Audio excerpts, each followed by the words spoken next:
This is Winnipeg Sports Talk Daily with Andrew Hustler Paterson and Michael Remis.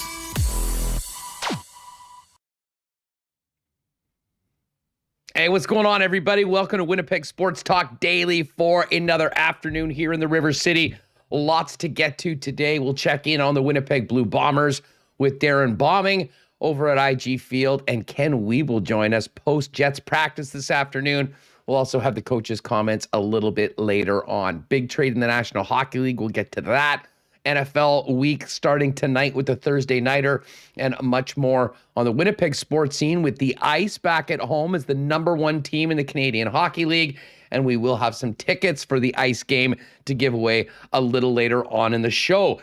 As always, we've got to start this program off with a big thank you to the sponsors that make Winnipeg Sports Talk happen every day, including Culligan Water, Manitoba Battery, Royal Sports, the Nick and Nicky DQ Group, Coolbet Canada, Not Autocorp, Canadian Club, Boston Pizza, Little Brown Jug, and of course, Princess Auto. Let's get Michael Remis in here. Darrin Bauming coming up in about 15 or 20 minutes, and Ken Wiebe later on, as well as the coach's comments. Remo, are you able to concentrate on the show this afternoon, considering all you've been talking about leading into the show is the fact that Top Shot is dropping Series 3 this afternoon?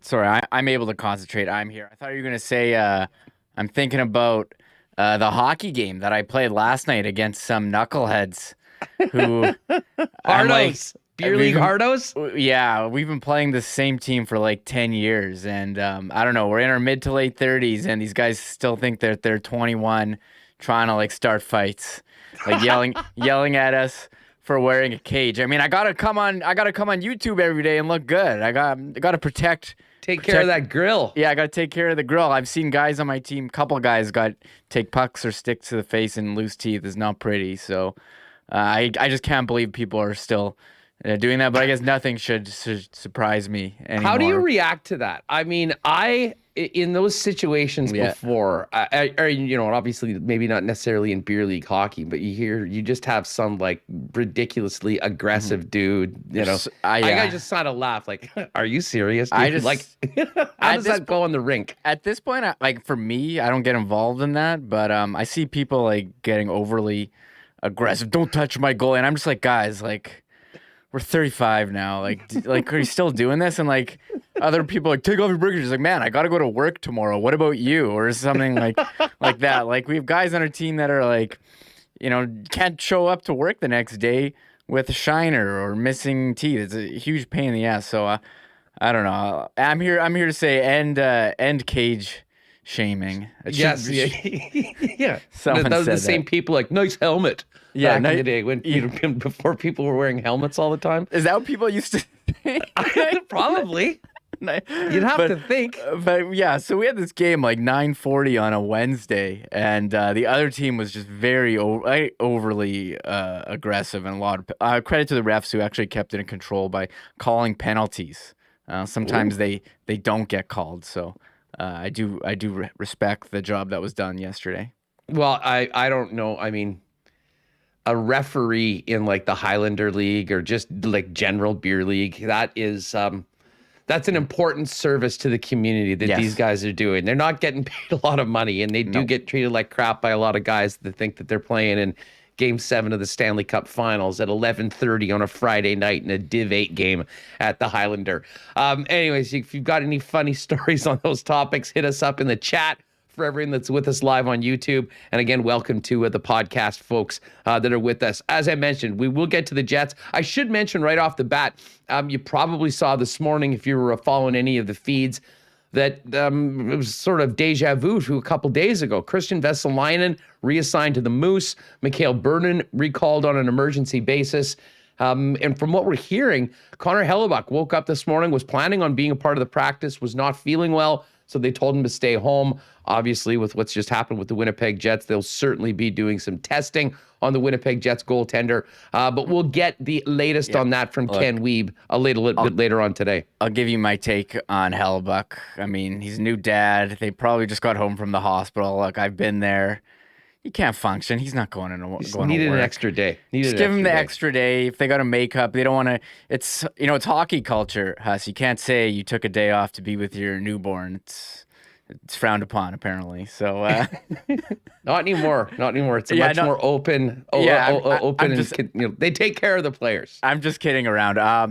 Hopefully he's okay, but I don't know. Maybe they want to give him an extra day. I mean, I know even Eric Comrie was asked if he's going to start or not. I kind of assumed that, who would you rather start? Your number one goalie against, the Blackhawks, who aren't very good, although they've been playing well now that Kane is back, or the Islanders, who are Stanley Cup contender. So I would start Hellebuyck on Saturday, but I'm not an NHL coach, so we'll wait and see what happens. And, who cares if Comrie plays 2 in a row? Like, you played the one on the better matchup, I would think. You want to have Hellebuyck on the second one. Often, traditionally you'll have the number one guy go up for the first game and then throw the backup in the second end of back-to-backs, which is sometimes, a bit of a tough situation for that goaltender to be in. But considering the fact that Comrie played the last game, it'll be a considerable number of days off for Hellebuyck since the game last Saturday. I kind of threw this out yesterday. Now this, him not being well enough to practice today does throw a bit of a wrinkle in it. But, I wasn't ruling out the fact that he might go and play both of those games on the weekend. Certainly not out of the realm of possibility. But I think the smart money's probably on a split. But to your point, with the Blackhawks coming in, it is a division game, though. And I think Maurice, usually you want to put your best foot forward for those games in the division. But the record is what the record is.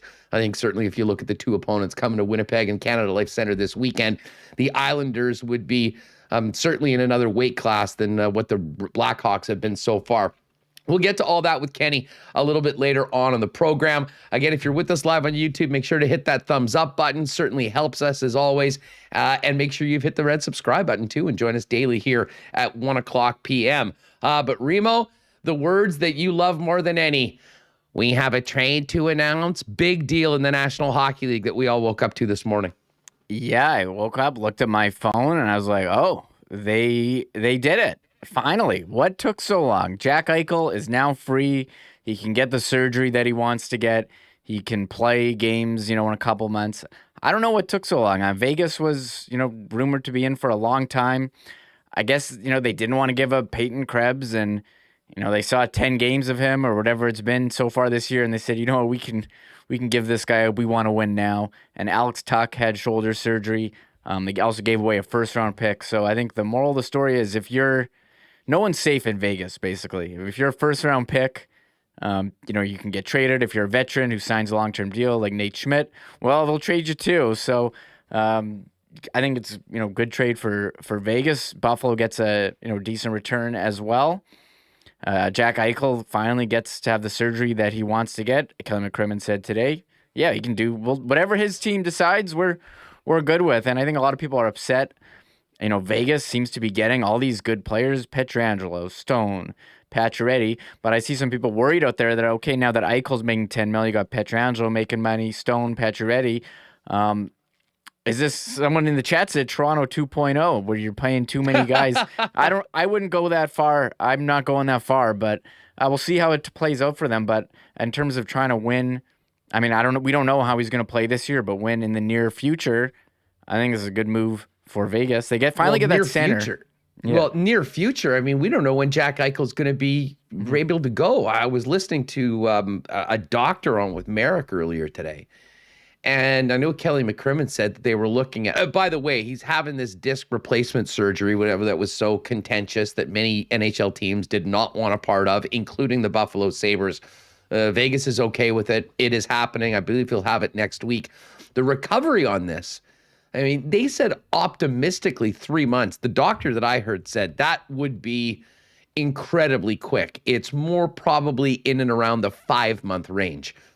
So first things first, that pretty much, I think, takes Jack Eichel out of the Olympic equation.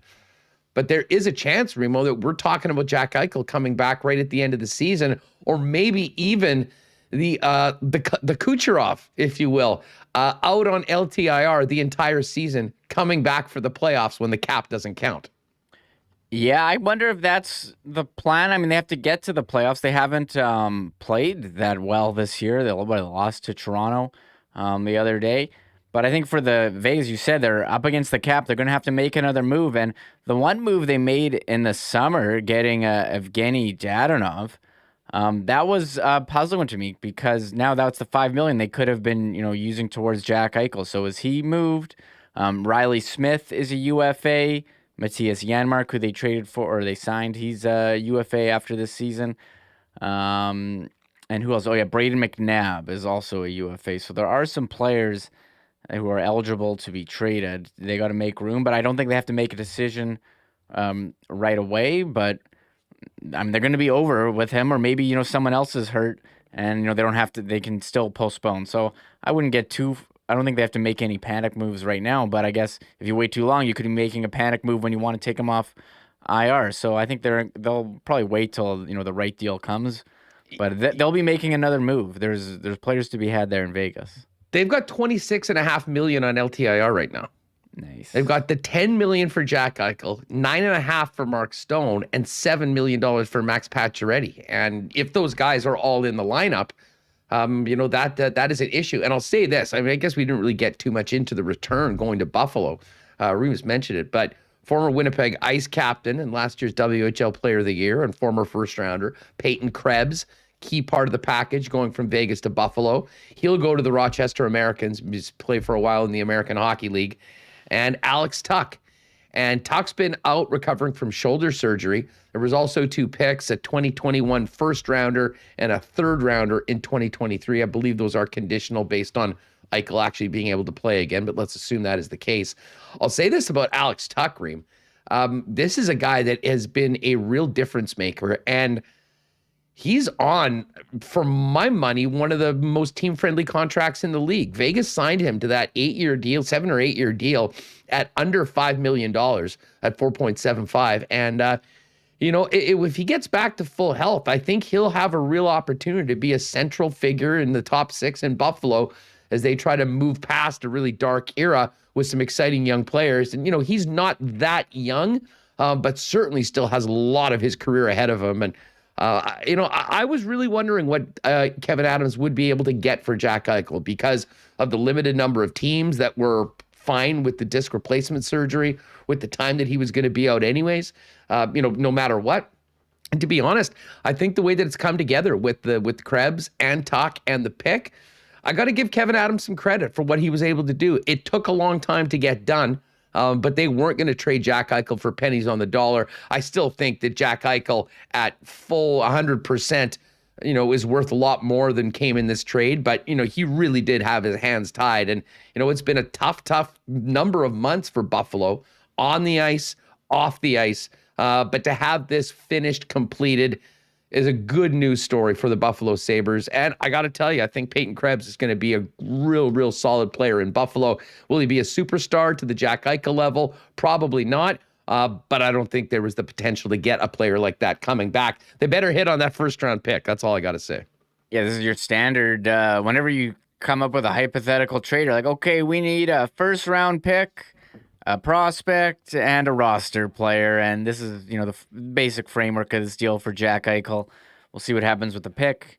Krebs could be a solid player. And Alex Tuch, he's coming off shoulder surgery, so he won't be available. You were telling me before the show that he's he's from Syracuse, so around Buffalo, grew up a Sabres fan. And someone said that he's been, has pictures with Tim Connolly growing up, Sabres legend, big fan of Tim Connolly here. But, Tuch's been a solid player. He had a nice year last year, 33 points in 55 games. He's a former first-round pick, 25 years old. So you're getting a guy who's not, he's been in the league for a while, but he's still a young player and can still contribute. And I think Buffalo did pretty well here. And you were telling me as well, Krebs, getting sent to Rochester, not starting with the Sabres, would probably be a good move for his development. I know everyone wants everyone in the NHL right away, but aside from however you feel about developing players, I think for Peyton Krebs individually, this is a smart move by the organization to not throw him right into the lineup as the guy they got for Jack Eichel with the expectations that come along with that. They've got some real good young players. Jack Quinn, their first rounder from a couple years ago, is playing in Rochester right now. I think he goes in there and can really grow into that professional. There certainly will be a call-up, I'm sure, at some point this season, but really a focus on next year for Peyton Krebs and for the Buffalo Sabres. Although, Reem, with the start that the Sabres have had, I think we're all expecting them to come back down to earth and be more towards the bottom than the top of the standings. There's some young energy in that room right now. Expectations were absolutely zero. But when you compare, for instance, the Sabres situation, which many people thought would be like Arizona's situation, a very, very different story between these two clubs, as the Coyotes are the embarrassment of the National Hockey League. And, the Sabres have been surprising some teams, including last year's Stanley Cup champions, the Tampa Bay Lightning. Yeah, I'm looking at the standings right now. Believe it or not, Buffalo, third in the Atlantic, 5-3-1. It's incredible. And playoff team. You look at their goal differential, they're one of two teams in that division to have a positive goal differential at +6. Florida is up there +18. Well done, Sabres. I mean, I keep betting against them and see teams matched up against them on DraftKings, and I'm picking the opponent's players. But I mean, they've played well. They got Rasmus Dahlin, Victor Olofsson, I think, has had a good start to the year. The coach, Don Granato, they brought in last year, seems to be the right play. So maybe the Sabres are finally moving in the right direction. What is this? The third rebuild? Second rebuild? It's just an ongoing rebuild. It's essentially a decade-plus rebuild that has provided no traction at all so far. Oh, with the exception of the start that we just started about, that I think most would agree is temporary. Yeah, we most would agree that it's temporary. We don't think they're a playoff team. But, I mean, I remember the 06, 07 Sabres, Danny Briere, Max Finajanov. I got his jersey behind me. Ryan Miller, Chris Drury. I could name that whole team. I loved that team. They were so exciting. So many young players. Should have made it to the Stanley Cup, but they ran into injuries. So I'm not going to talk more about the 06 Sabres, but they are trying to get back to the playoffs, and maybe this is the beginning. I kind of like the move for them finally, especially when everyone knew they had to trade the guy. Yeah. And I'll say the one thing I was disappointed. I mean, I told you. Throughout the summer doing the shows with Pat and the guys on Sportsnet 960 in Calgary, there was a lot of talk about Jack Eichel, and I was very skeptical that Calgary would be in, that they would have a package that could actually get the deal done. But when we heard these reports that Calgary was right there at the finish line with Vegas and, was very much in the mix, I actually got pretty excited. I mean, Remo, the Battle of Alberta with McDavid and Eichel on opposition teams would have really, really been awesome. That being said, we'll get a lot of Eichel and McDavid head-to-head because, of course, the Oilers and the Vegas Golden Knights, two of the top teams in the Pacific Division, at least on paper. So we will get a lot of those matchups, but it would have been so cool if it was part of the Battle of Alberta.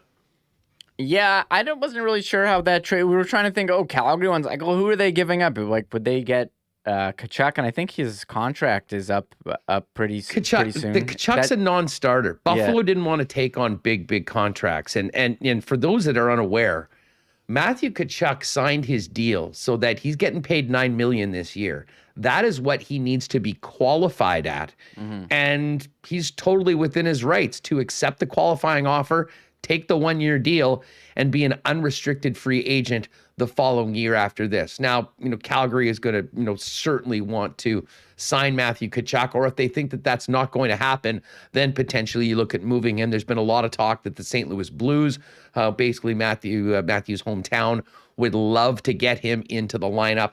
I think there would be some mutual interest in that. But Calgary, who's playing quite well under Daryl Sutter, has had a great start to the season.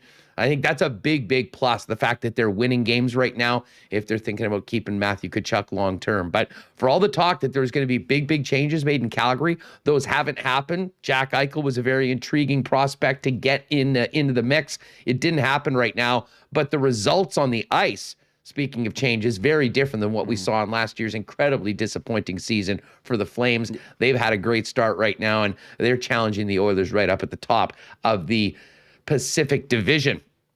Love to get your thoughts on the trade. You can hit us up in the chat. I see an interesting one from GM Carp, just back to Vegas.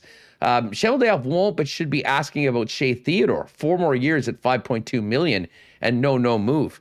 I'll just tell you what, Carp. I mean, he and probably a lot of people are calling, and that's a quick hang up on the part of Kelly McCrimmon. We've talked a lot about what the Vegas has in some big money players. This guy's a number 1 defenseman. He'll probably be playing along with Pietrangelo, likely on the number 1 pair for Canada at the Olympics. And you've got him at cost certainty, a player that's been with them from day one. I think Shea Theodore's probably retiring as a Vegas Golden Knight, but he's certainly going to be playing the rest of that contract. So what it would take to get Vegas to even consider to trade Shea Theodore, probably out of the realistic ability of most GMs to get that done. I wouldn't count on that happening anytime soon. So I'll be interested to see what Kenny thinks about the trade. Ken Weeb's going to join us a little bit later on. We'll also have the latest from the Winnipeg Jets practice today. We'll hear from Coach Paul Maurice a little later on. Coming up next, though, we're going to talk some Bombers with the Bomber himself, Darrin Bauming of Bonfire Sports. Before we do that, don't forget, folks, you need to stay hydrated. And the Culligan man and family-owned Culligan Water have been the water experts in Winnipeg for 65 years and counting. Over at 1200 Sargent, you can give them a call at 694-5180.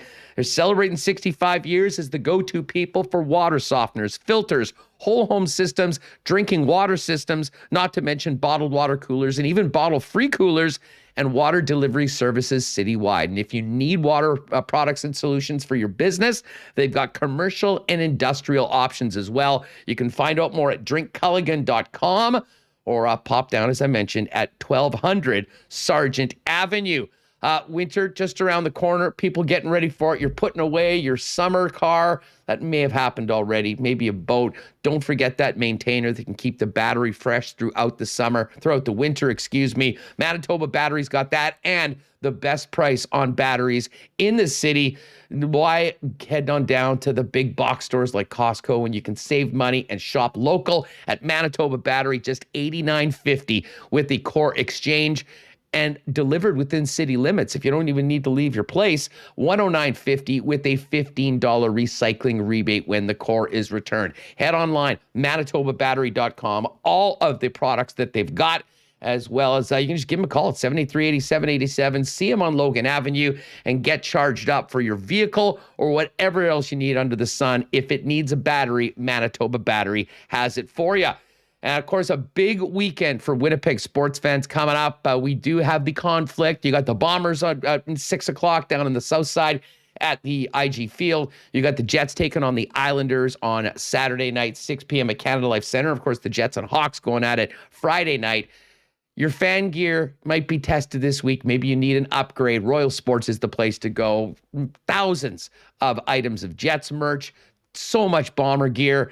And it's not just our hometown teams, NHL, NFL, Major League Baseball, NBA, it's all there. And not to mention millions of dollars of inventory when it comes to hockey. And the snowboard sale just went last week. If you're thinking about hitting the hills, pop down to Royal Sports. They're the experts in snowboards as well. 750 Pembina Highway, our good friends over at Royal Sports. All right, let's talk Bombers right now. Bombers back on the practice field today, getting ready to resume the season after a bye week, sitting pretty at 10-1 and selling tickets for the West Final coming up on the 5th of December. Let's head over on Winnipeg Sports Talk to IG Field and hook up with Darrin Bauming of Bonfire Sports. IG Field is where we go and find the brains behind Bonfire Sports and our good friend Darrin Bauming. DB, what is up?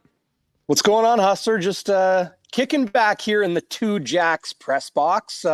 Legendary broadcasters here in Winnipeg and with the Winnipeg Blue Bombers many years ago. But nice homage there here at IG Field. And looking on at the best team in the CFL, hands down, in the Blue Bombers is, yesterday's practice was closed. So it's good to have some eyes here on the team on a sunny day. Well, and it's interesting. Of course, the Bombers finishing up their bye week last week, back on the field with essentially December 5th circled on the calendar right now. But some new faces in town, back with the club, former Bombers, impact players. We'll get to the kicking game in a minute, but how's our old pal Winston Rose looking, and where does he seem to be fitting into this incredible defense that has been shutting everybody down like no team's done for the last 50 years? Yeah, I'm watching him out there right now in his familiar number 30. And, after a year and a half away from the club on the Cincinnati Bengals practice roster, he mentioned to me when I interviewed him this week, and I'll have an exclusive one-on-one with him up on Bonfire Sports YouTube page today. He mentioned how, that was a childhood dream of his and a lifelong dream to play in the National Football League.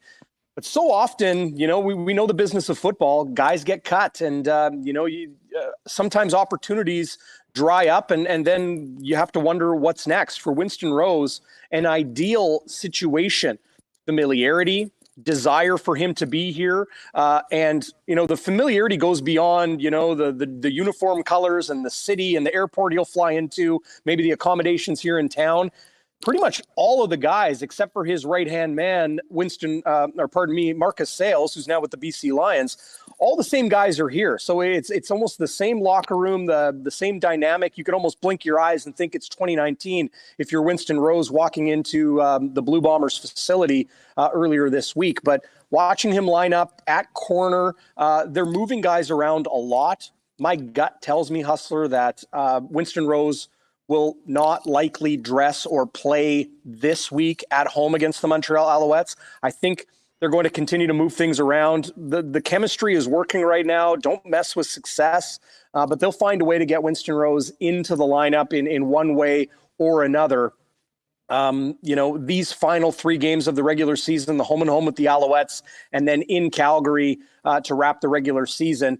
They don't have a lot to play for, but at the same time, they do. They want to make sure they're playing their best football in December, and obviously that Western final right back here in Winnipeg at IG Field. Yeah, I mean, it can be dangerous to shut top players down for multiple games. I mean, we're still talking about a game that's a month away right now, Darrin, and there is work to be done in the middle. We'll save that for a second because I do want to have kind of a bigger conversation about how Mike O'Shea will plan for this week as well as the rest of the games. But we mentioned, you talked about Rose. It was interesting. He tweeted, it feels like he's home again. And man, when you have a team and a defense, as you alluded, with so many of those same characters from the 2019 team that's there doing what they're doing, probably a pretty simple decision for Winston Rose if he wanted to play to get back on the field here in Winnipeg. Of course, Sergio Castillo is back. The kicking game has been maybe the one sore point for the Bombers this year. Not that it's really hurt them too much. I mean, it's the difference between winning by 25 and 30 sometimes. That being said, we've talked about it all season long. If you want to win the Grey Cup, you're not blowing teams out every single week. There will be big kicks at some point, and he returns to the CFL and to the Bombers, where he was here once before. Just your perspective on Castillo, how he's looked, and what that means for Winnipeg special teams-wise going into these final 3 games, and most importantly, the playoffs. It struck me when they signed Sergio, or traded for Sergio Castillo, rather, Hustler. It really struck me that, we think about Justin Medlock as a time of continuity and strength, and having a player of his Hall of Fame caliber handling all the kicking duties here in Winnipeg for the last couple years, and being the leading scorer in that 2019 Grey Cup game. But it struck me that, Lirim Hajrullahu was here before that, and so was Sergio Castillo, 2 guys who were both, in that NFL, CFL kind of bubble, and looking for opportunities and being sought after for those professional kicking opportunities, both north and south of the border. It's amazing to think that, Winnipeg has had that wealth of talent here. And, in the case of Hajrullahu and the case of Castillo through the draft, well, I think actually Hajrullahu was an undrafted free agent signing by this Blue Bombers team. Sergio Castillo, on their neg list, and then signed that way as well before Justin Medlock came in and took things over. But I would say an ideal situation for the Blue Bombers to get someone like Sergio Castillo, who now has an opportunity to win a championship. And I think that's what he wants, because that's when the most eyes will be on him. And maybe he'll get another, phone call like he did in 2020 to arrive with the New York Jets and get an opportunity to kick in a couple games for them. He had a really good game, kicked a couple 50-yarders for the Jets, and then the next game didn't have such a great afternoon, and, well, that was it. That's how brutal this business can be. Here in Winnipeg, we know that as well with Ali Mortada and, the opportunity now for Sergio Castillo to take over. I know it has a lot of Blue Bomber fans kind of breathing a bit of a sigh of relief that there's somebody who, is experienced and comfortable and has shown the ability to get the job done before. Yeah, well, I mean, it was sort of funny. I mean, just reading the chat every day here on Winnipeg Sports Talk. I mean, the two big topics in Winnipeg was the Jets backup goalie and the Bombers kicker. And maybe that's a good thing for the way the rest of the teams are put together. But Darrin, going into this game, it's back-to-back against Montreal, one more game against Calgary. And as we've alluded to, the Bombers have already clinched the Western Final. Tickets are on sale right now and going well for the 5th of December. But there is a lot of football to be played before then. What have you heard from Mike O'Shea? And he tipped his hand at all as to how he'll be handling things over the course of the next month? Or is it really the focus on this weekend? And I imagine if anyone is iffy, they won't be in. We'll get to Hardrick and Andrew Harris as well. But will this sort of be business as usual for the Bombers, at least for the short term right now? Business as usual is exactly the way Mike O'Shea put it yesterday. They are going to approach these final 3 games like they're the first 3 games of the regular season, or like they're a playoff game. Sure, the roster may look different, the lineup and some adjustments might be made there. And, you and I can talk about that in a second. But they're going to approach every game the exact same way. You do not change the way, you go about your business, your process in your prep week and on game day and at kickoff at this point of the season. It's worked too well for the Winnipeg Blue Bombers. As far as the quarterback and the running back and maybe some of those veteran players on defense, rust, load management, preservation, however you want to look at it. The one thing we do know is the Blue Bombers do not have a lot of experience in this in the past. They have never been in this position before. They've always been chasing either the BC Lions, the Calgary Stampeders, the Saskatchewan Roughriders in the West Division standings all the way up until the end of the regular season. So, while that experience might not be there, this is a good problem to have, a luxury. And I don't think they're going to give Sean McGuire, this is just my gut, I don't think they're going to give him a start. But I think as these final 3 games tick along, and if, the Blue Bombers are in a position to do so, I think they will, be comfortable giving Sean McGuire more and more work as it goes. Andrew Harris has not practiced since that knee injury suffered on that touchdown run against the Edmonton Elks a few weeks ago. I personally do not see any reason for him to even be in the lineup for the remainder of the regular season. They are in very capable hands with Brady Oliveira, Johnny Augustine. They have Shaq Cooper on the practice roster as well. That's the one way Mike O'Shea tipped his hand is when they signed Shaq Cooper, was that they said they had a need. Well, that need was no need to play Andrew Harris the rest of the way. So I think he's that contingency plan, but they're going to go with the Canadians, Oliveira and Augustine, the rest of the way. When we had Willie J on the show last week, I sort of asked him, can it get much better than 45-0? And he said, well, there was a few first downs that we gave up that we didn't like. The bar's set pretty high for this team. But then I asked him, Darrin, about, listen, what are you guys playing for? The goal to come in was to win the West and host the West Final, and you've already done that. And he was pretty clear that, they want to continue doing what they're doing. And there are a number of personal goals for players on the Bombers. He'd love to lead the league in sacks again. They certainly want to continue putting up the incredible historic numbers that the defense has done. And Zach Caleros, who came in as the longest odds in the CFL of starting quarterbacks to lead the league in passing, has a 200-yard cushion over Mike Riley. Yeah. And I do have a 13-1 ticket on this, so I do bring it up quite often. But I am interested as to good for you. If that is even going to be something that Mike O'Shea thinks about, personal accolades. There could be bonuses tied to individuals' contracts, if they get certain levels of achievement. O'Shea has to focus on the 5th of December and giving his team the best chance to win. But, considering the way this team is built and the connection between the players and coaches, I have a feeling that the players will have somewhat of a say when it comes to having the ability to get on the field. And O'Shea might have to be the one at some point that literally drags a few guys off. Yeah, that's an absolute possibility. Maybe the Jeffs, Jefferson and Jeffcoat, are in a race between themselves for the sack lead or the most sacks between those two, with a little bit of Texas barbecue on the line. I imagine a lot of these guys have their own personal goals and own things that they want to accomplish in the regular season. As far as Mike O'Shea's approach to all that, I don't think he thinks even a split second about it. Maybe Kyle Walters is.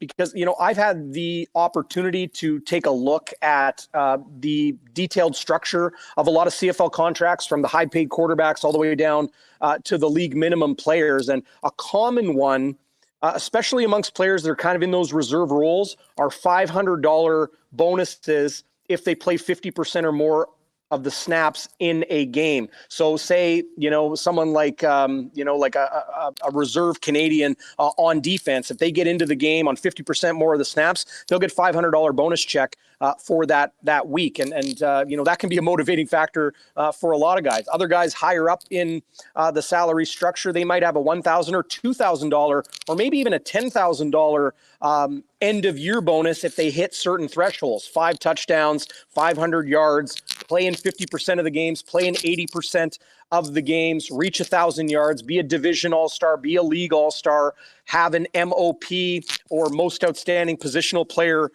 vote or nomination. So those guys, none of that is out of the conversation. As far as Zach Collaros, the passing yards has been impressive. It's his quarterback efficiency that really stands out to me, Hustler. He's well over 100. I think he's at 111 in quarterback efficiency rating right now. No other CFL quarterback is even in the triple digits, leading the way in touchdown passes and touchdown to interception ratio. Zach Collaros has been exceptional all season long. So it really makes you wonder, if he doesn't play too much or the numbers begin to decrease quite a bit over these final 3 games of the regular season, will the East Division and West Division MOP voters penalize Zach Collaros if, say, a Mike Riley or another quarterback, McLeod Bethel Thompson, catches them in passing yards or touchdowns? I personally don't see that. When you're that good of a quarterback and your team is 10-1 and you've locked things up with a month to go in the regular season, I think you have to give that MOP consideration to the guy who got it done when the live bullets were flying and the games mattered. Darrin Bauming with us from Bonfire Sports here on Winnipeg Sports Talk, getting ready for the Bombers' final regular season home game at IG Field, hosting Montreal 6 p.m. on Saturday night. I was on earlier this week on the Ticats Network on a show talking about, a number of topics. And one of the things was about the crossover.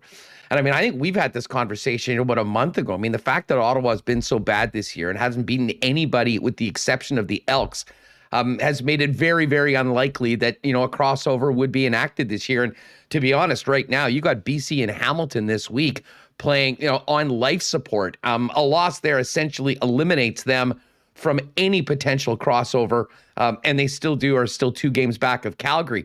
Very different in the East right now, Darrin. There's no suspense in the West, but you've got Toronto at 7-4, Hamilton and Montreal at 6-5. And what's interesting about this Montreal team coming into Winnipeg, it's going to be Trevor Harris, who probably has had nightmares about the Bomber defense and then gets traded to a team that's got to play them twice in a row. But what are your just thoughts about the visitors coming in the position that they're in right now in the East, which is really could go any way with 3 games left for all teams in the season? Well, as far as those playoff races, these teams are going to be scrapping tooth and nail, and especially in the East Division where, the Montreal Alouettes tied with Hamilton for second at 6-5. They got 2 games against the Blue Bombers and then a home date with the Ottawa Redblacks to wrap things up. Let's give them a W there in the regular season finale. But if they're going to be fighting really hard to catch a win away or steal a win away from the Blue Bombers in this home and home so they can jockey with Toronto, who has a tough schedule. They got that makeup game after that canceled one due to COVID with the Edmonton Elks. And then, of course, the Hamilton Tiger Cats, who are playing very good football right now. The West will be, a battle as well. The Calgary Stampeders, Saskatchewan Roughriders. That's a 2-horse race to see who will host that West Division semifinal. As far as the Montreal Alouettes over these next 2 games, Hustler, Trevor Harris, absolutely, he was really, really bad, to put it bluntly, against the Blue Bombers here at IG Field a few weeks ago. And it really makes me wonder if it was that performance of his that made Edmonton general manager Brock Sunderland say, okay, I think I'm ready to move on from Trevor Harris and then trade him to the Montreal Alouettes. He is being forced into the lineup a little bit here. Matthew Schultz is banged up. Shea Paterson, normally their 3rd-string quarterback, will back up Trevor Harris on Saturday against the Winnipeg Blue Bombers. So is Harris ready? Well, it'll be 20 days between when he was traded and him stepping on the field here in new colors with the Montreal Alouettes at IG Field. So what kind of Trevor Harris will we see? How pared down will that playbook be? I expect we'll see a lot of their exceptional tailback in William Stanback. One of those players in the East Division, I think, who's going to be getting MOP recognition come season end. He has had a very, very good year, and one of the reasons why, Geno Lewis and Jake Weineke have had such gaudy receiving numbers this season. Hey, DB, back to the West for a minute. We know it's going to be the Bombers hosting somebody on the 5th of December. You got to lean on who that team will be. And I guess from your perspective, who's a more dangerous opponent for the Winnipeg Blue Bombers, Calgary or Saskatchewan?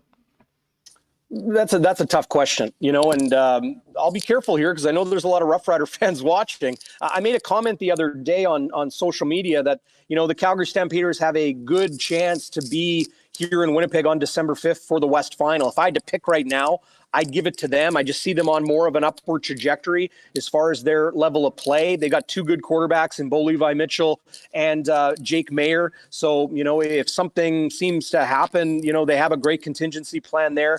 The Rough Riders are a good team. I wouldn't put anything past them. They lost Kieran Moore recently, and looks like his season will be done. But the addition of Duke Williams and Shaq Evans coming back to health, injured early in the season, those 2 receivers, I'd put them up against almost any 2 receivers in the entire CFL as just far as talent level and potential danger that they oppose, to defenses. But I'm going to go with the Calgary Stampeders. I see them as, the more dangerous team right now.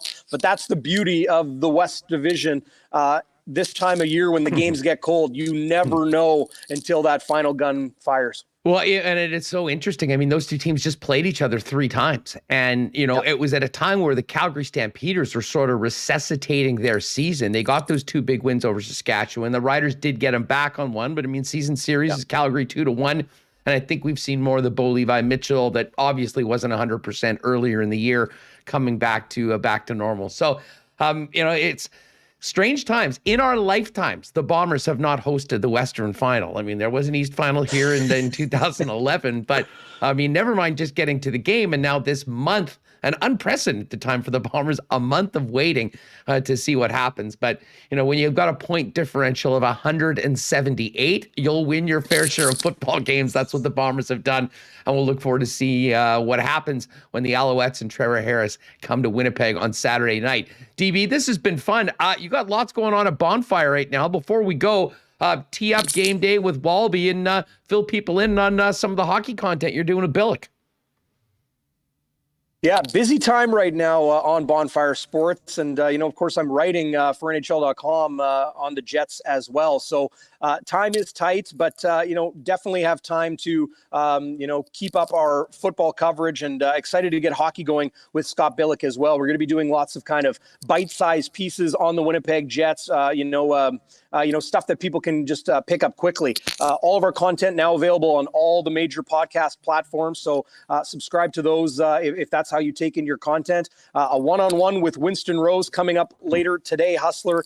And of course, Chris Walby will join me. We'll get a good look at how the Blue Bombers should approach this final stretch of the season with the legendary analyst himself, Chris Walby. Nobody opines on the Blue Bombers like 63. Well, and the funny thing is, I mean, of course, Bluto was a part of those incredible Grey Cup championship teams in the 80s. Yeah. But even in the 80s, I don't think there was a situation close to this where they certainly had everything won with a month left. So I'll be very interested to see what Chris has on that topic when you guys get going on Saturday before the game. Again, the Game Day Winnipeg will be available at Bonfire Sports early on Saturday. Make sure you consume it before kickoff at 6 p.m. and keep on the feed for more content from Darrin as well as Chris and, of course, Scott Billeck from The Sun.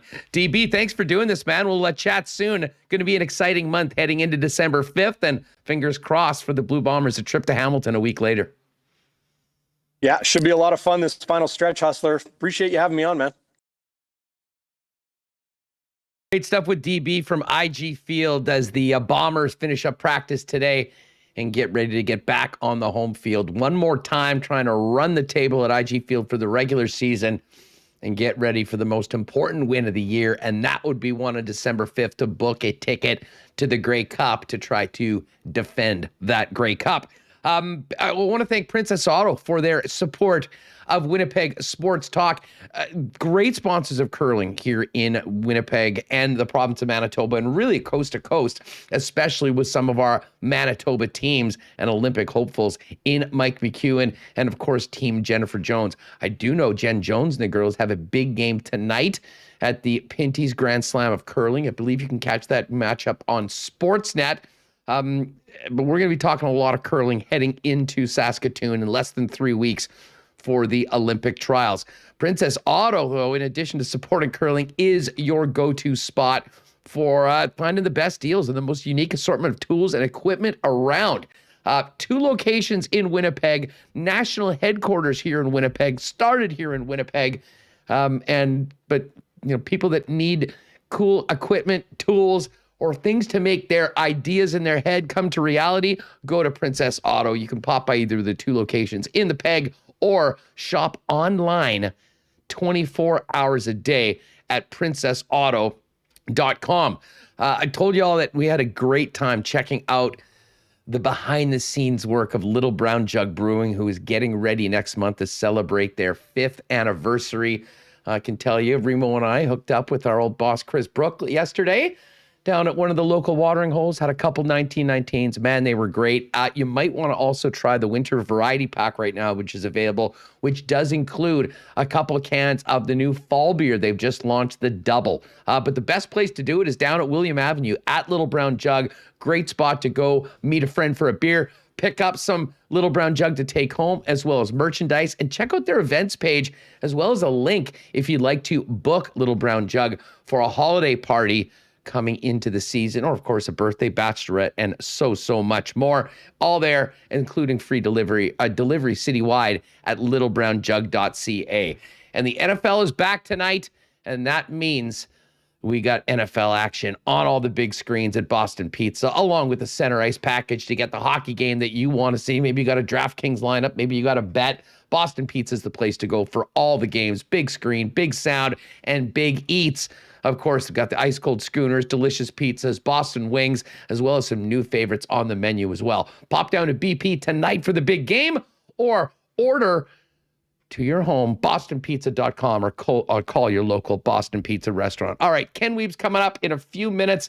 Let's get Michael Remis back in here. And Remo, pretty interesting chat during our conversation with Darrin Bauming.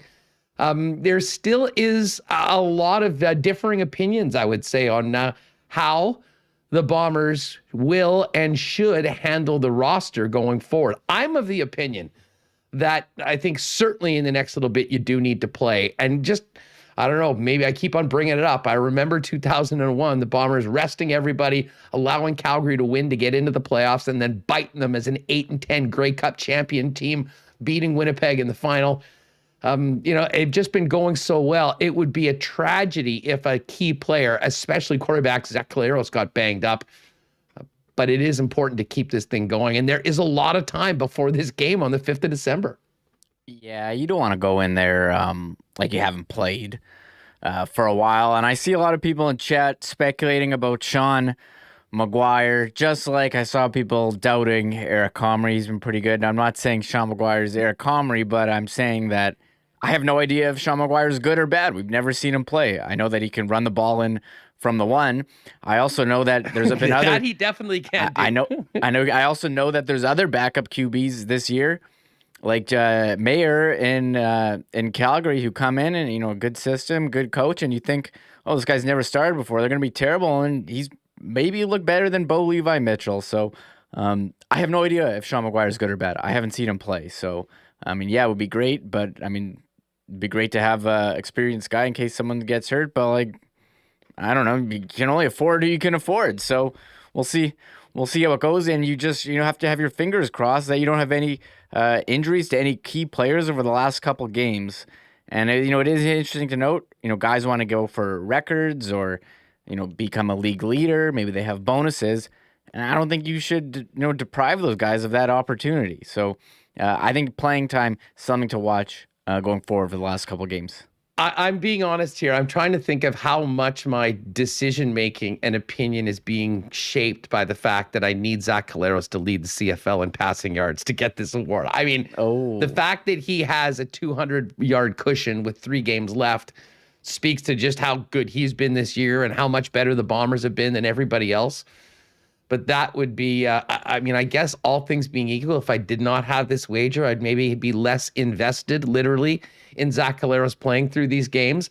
But as Larry Bong says, there is a lot of people that are down with just play till the end and lay the smackdown on Montreal and Calgary and keep doing it as you go into the playoffs. So I don't think we'll see any move away from the way the Bombers have been doing things going into this game.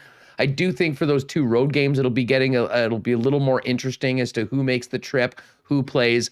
But the bottom line is, Remis, as we just talked with Darrin Bauming, if Jamarcus Hardrick isn't ready to go, they'll give him extra rest. And as far as Andrew Harris goes, I think the most likely time we see Harris back on the field carrying the rock for the Bombers will be in the cold outdoors on the afternoon of December 5th.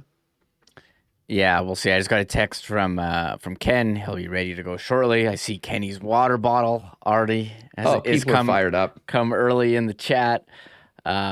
So, yeah, we'll wait and see. Keep Andrew Harris rest up. You need him for the big moments. You want to make sure everyone's 100% healthy going in, and thankfully you have that opportunity. I did see some reports, was Jamarcus Hardrick playing defensive back or something in practice the other day? Joke. I saw someone tweeting about that. Lowry's 17 beard. Didn't Kahari break his wrist on the last play of the West Final when the game was over and we had a backup in the Grey Cup? Yes, Lowry's beard. That's exactly what happened. 07 East Final. Well, I've got to actually, I still feel guilty about this. But it was Kevin Glenn that broke, that they got injured. Bombers go in. They are underdogs in that game, and they were up, I want to say 18 or 19-1 in the second half. And this was before, I had a laptop and Wi-Fi. The computer was upstairs, and I realized, wow, they are going to the Grey Cup. I got to be there. So this is right around the end of the third quarter. Ripped upstairs to my room, got on the computer, checked out flights, realized, okay, this is happening. I'm going to do it. Boom, send, bought the flight, went back downstairs, got in front of the television. Kevin Glenn is being carted off the field, and the Argos are kicking an extra point. I am a little superstitious, but at that moment, honest to God, I felt like I had literally done that myself. And Glenn was out, wasn't able to play. Ryan Dinwiddie, the Dinwizzle, had his first start in the Grey Cup. And again, the Bombers were tight in that one. I believe the final was 23-19. Probably a different outcome if Kevin Glenn was in there, but but it wasn't, and that was just another unfortunate tale of the Bombers during a 29-year Grey Cup drought. But the good news is the drought ended in 2019, and this team seems ready to go when it comes to defending the Cup and keeping it here in Winnipeg. We'll talk more about the Bombers, Als, tomorrow on the program. Going to get to some Jets talk and NHL talk with Ken Wiebe coming up in just a minute. I do want to tell you, tomorrow on the program, I teased this before, we have just got the copy. We will debut the new Milt Stegall Not AutoCorp commercial on the program tomorrow. I think it's going to be running on the weekend on National Football League on NFL broadcasts, but we'll play it for you first. Of course, our great friends at Not AutoCorp and Milt Stegall. We'll have to get Milt on to actually talk about the commercial. It was great to see him when he came into the city for that. But why not get into the car of your dreams at a great price with the help of the Not team? In the commercial, you'll see the amazing facility they've got there at Waverly and McGillivray, which you should check out. Definitely stop by and check out. And you, of course, you can find out much more on the Winnipeg Car Lab, Not AutoCorp, and everything they've got going on over at not.ca. Big thanks to the Nick and Nikki DQ group as well. We all love the Blizzards here on the program. Everything that Nick and Nikki have going on at the local Dairy Queens, DQ Niverville, DQ Polo Park, DQ Northgate, and DQ St. Anne's. And big announcement, big for people in St. Vital, that's for sure. For the first time ever, the DQ on St. Anne's is going to be open 12 months a year. It won't be closing for the winter. It will be there for you for both your ice cream and food needs, and Nick's getting them set up on Skip, DoorDash, and more. So, when it's cold outside, you might feel like a trip to DQ, but you can get it to yourself. Again, the Nick and Nikki DQ group, and hit them up on Instagram if you want to order a cake at any of the 4 locations. You can see them online at DQ Manitoba. And tomorrow afternoon, I should say, end of the program, we will be doing another marble race for our friends at Canadian Club, the official sponsor of the Bombers, the official whiskey of Winnipeg Sports Talk. You can find it at IG Field on Saturday night, as well as December 5th. Maybe keep you warm throughout the game. And, of course, the Great Taste of Canadian Club available at your local Manitoba Liquor Mart. So tomorrow, another branded Winnipeg Sports Talk Canadian Club hoodie to give away. We'll also do a marble race we'll do another Isle of Rye package. By the way, shout out to Miller Time 1980. Great to meet you yesterday. He popped by to pick up his winnings from last Friday. But we're not going to wait to do winning on this program until tomorrow, because we do have 4 tickets to the ice game. If you do want to go, if you've got some kids that you'd love to take to the game, we'll do that at the end of the program. I don't think we'll do a marble race today, but we will find out everyone that wants to be in. We'll probably spin the wheel of winners today. But if you do want to go to the game, we've got 4 great tickets for tonight's action against Red Deer. We'll talk a little bit more about the number 1 ranked ice, number 1 in the country, not just the WHL, a little later on, your chance to win tickets before we are finished up. All right, let's welcome in our good friend, Wiebe's World himself, Ken Wiebe, back at Ken Wiebe HQ after Winnipeg Jets practice, joining us now on the program. Weber, great to talk to you again. How's things? Great to be back at the home office, Huss. Things are pretty well. You jogged my memory. That was quite a weekend in Toronto that year. The Vanier Cup / Grey Cup festivities. The result was a little better for one of those teams, obviously, and it was interesting for me personally, obviously, with my connection to going to school at the University of Regina. I had a lot of college buddies from the province over that enjoyed the game a lot more than some of the blue and gold fans did, I think. But quite a weekend that was. A great sporting weekend at the Sky Dome / Rogers Center, and yeah, interesting times. That's for sure. Prairie takeover of downtown TO. I mean, that was sort of at a time where the CFL was losing a lot of their traction amongst Argo fans. And the Grey Cup, honestly, often just gets lost in a city like that. It was impossible not to know something was going on because everyone was either in green or in blue. And to your point, I mean, the Vanier Cup the night before, pretty incredible run for Brian Dobie's Bisons getting that done. It was a little greedy, hoping for 2 championships. Only got 1, but I'll always remember that. And, with the Bombers being in the East, that possibility of a Bomber Rider final finally came to fruition. Unfortunately, Ken and Glenn couldn't play, and we all know how it ended. Hey, listen, I want to get to everything that's happened at practice today. I can't believe we actually got in an hour, and we have not mentioned for the first time in about a week or so what's happened with the Chicago Blackhawks. But we haven't spoken since the press conference. I just wanted to quickly get your thoughts, Ken, on what we heard from Mark Chipman and Kevin Cheveldayoff earlier this week, and going forward, how you feel, from what we heard from the Winnipeg Jets, what will happen now after we've heard from the two very important people. For sure, Huston. We've discussed this at length. Obviously, what we needed to see in that press conference was humanity. And I think that was on display. I think the apologies were quite heartfelt and necessary. Again, and this is not that people blame Kevin Cheveldayoff specifically, but he's the last of the seven that has an ability to make an impact on hockey culture moving forward. So I think that part was very important. I liked what I heard in terms of both men reaching out to Sheldon Kennedy, who obviously has a connection to True North, but this is a valuable resource. And while I don't know if it was intentional, but the NHL made it sound like it was a little bit too dismissive for me in terms of when they were asked specifically about having Sheldon as a resource. So for me, and as Sheldon pointed out in his column with Paul Friesen, it can't just be lip service. There have to be steps taken, and I would expect there to be some important steps taken in terms of trying to create that better and safer place in the hockey world. And I also think it is important for Kevin Cheveldayoff to have that conversation that he says he is open to having with Kyle Beach in terms of trying to cultivate those types of things in terms of the environment as well. Yeah, obviously, we've spent a lot of time talking about this, so I didn't really want to get too much into it, but definitely wanted to get your take on it. But while you mentioned Sheldon Kennedy, I was working with the Moose. I'll always remember that with Sheldon coming in. That's where he finished his final games as a professional athlete before moving on for his incredibly important work in this space. And it's also a special night tonight for Sheldon Kennedy as he's going into Manitoba Sports Hall of Fame. Yeah, it really is. And it's great to see that moment happening. I mean, Sheldon, his junior career was prolific and included in a Memorial Cup championship. But his job that he has done as a builder of the game and in this very important realm, I think, is so important to recognize.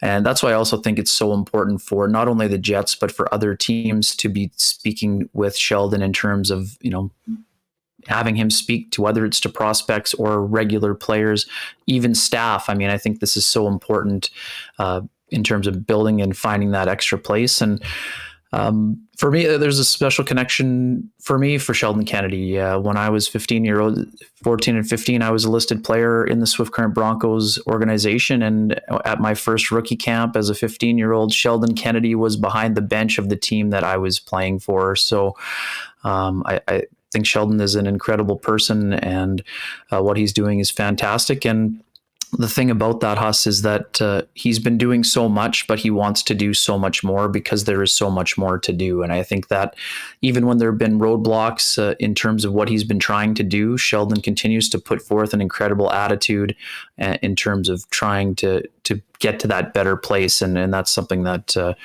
I want to share my personal appreciation for that as well.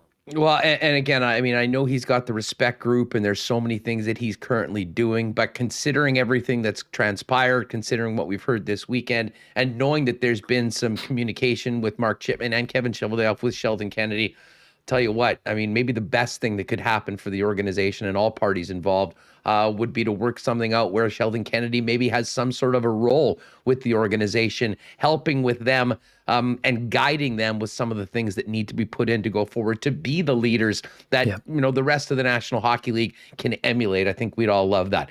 Let's get to what happened today. First off, no Connor Hellebuyck. I think everyone was expecting the Vezina winner to be there. We know he probably hasn't had a lot of sleep and dealing with an incredibly exciting time for he and his partner after welcoming in a young, potentially future goaltender into the world. But what do we know about Hellebuyck's status today and for these back-to-back games that begin tomorrow night against the Hawks?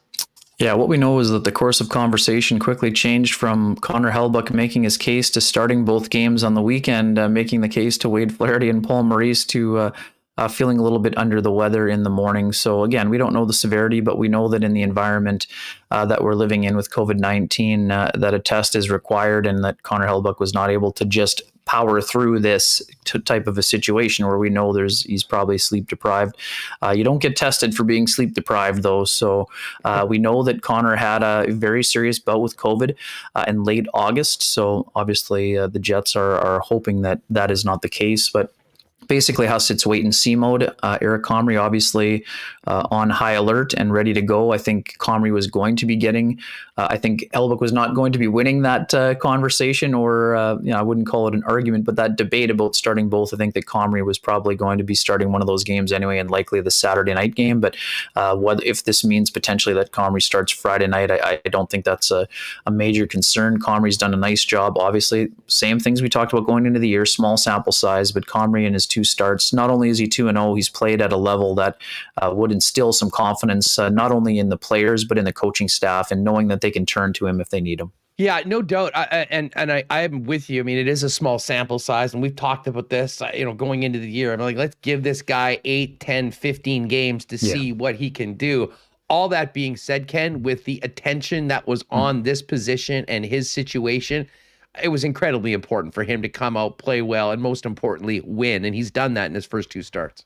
Yeah, he certainly has, and he's going to be needed this month. There's, I think, 2 more situations of back-to-backs for sure. And again, they just have to wait and see for the test results. But, I'm at almost every practice, Huss. Eric Comrie has been absolutely dynamite. And it's easy to say that when you're the head coach, but there's a lot of eyes on Eric Comrie for all of the things that you just mentioned. He has been showing those signs during the practices right from training camp on. I mean, does he stop every puck? Of course not. But he's getting to pucks that maybe he hadn't been getting to some of them in the past. We know he's such an incredibly positive person and an incredibly hard worker. He's starting to feel that kind of confidence. I mean, this might not feel like much to some, but he won his only start with the New Jersey Devils last year. He's won his first 2 starts this year. And here's the thing about Eric Comrie, not just happy to be hanging on by a fingernail to a roster spot. He wants to solidify himself as a legitimate backup. He has always had the self-belief. He's worked incredibly hard with his mental skills or sports psychologist in the offseason and into the season, including a conversation in Los Angeles. But he's a guy that isn't just satisfied, collecting a one-way contract and a paycheck. He wants to continue to push himself to be better so that the coaching staff can continue to lean on him for up to 20 or 22 starts or whatever the number ends up being. But it's been an impressive start for him. And Huss, you see how happy the players are for a guy like Eric Comrie to succeed. You saw how Mark Scheifele was gushing about him after the last game when he spoke at the podium. And you can't, that's not artificial, Huss. You can't manufacture that. There's sometimes that you can use words and, of course, stand up for a teammate, but you can't do it with that kind of, enthusiasm, I guess, if you will. I think it's a genuine enthusiasm, and Eric Comrie being one. When you have to say, "Dad, I apologize," Eric Comrie is one of the best people in the world. Other than my dad, he might be the best person in the world other than my dad. You know how people feel about him and how strongly they feel about him. And it's up to Comrie to continue to do that at a consistent level at the NHL base, at the NHL level here. But to this point, it's hard to suggest he should have done or could have done more. And again, classic Comrie. Today, he's disappointed about the fact that game went to overtime. That the Jets were unable to hold that 2-goal lead, that through no fault of his, there's a, 6-car pileup in front of him on the first one. And on the second one, the Klingberg shot goes in off the behind of Tyler Seguin. But Comrie looking for ways to make those stops, which is part of what has made him, an effective goaltender at the American League level and now in the early stages of his NHL career. You mentioned that Klingberg goal. Man, we watched that a few times. Has Hark recovered from the pretzel that he got put into by Klingberg on that play? That's a tough situation to go through. And obviously you're trying to get in the shooting lane, and that's the one tough thing about the video that's on all the time. I think they're probably past the too soon portion where his teammates are, giving him a little bit of the gears when it comes to that, but really nothing that he can do in that situation. And, So this goes to show the skill level at the NHL level. Like Harkins could probably do that to someone else as well, but unfortunately for him, he got caught on the other side of the video in this situation. Well, and I'll tell you, as someone that bought a ticket to the game that was in the building, Right. you know, it would have been a different story if the team didn't come out of it with 2 points, and you don't like to maybe give a point to a division rival. But I'll tell you what, it was pretty. I felt lucky to be able to see that overtime and that shootout, because there was some serious entertainment. That shift that Kyle Connor had in OT, Weber, maybe the best OT shift I've ever seen by someone not named McDavid. Yeah, pretty impressive. Just the speed, and I would also even argue too that the stretch that Dubois, like when Dubois got behind, like when he put it in that next, when he kicked it into the next gear and blew by the defenseman, obviously didn't score on the play, but man, oh man, those two continue to impress. Not only me, but to pretty much everyone who's been watching this Winnipeg Jets hockey club.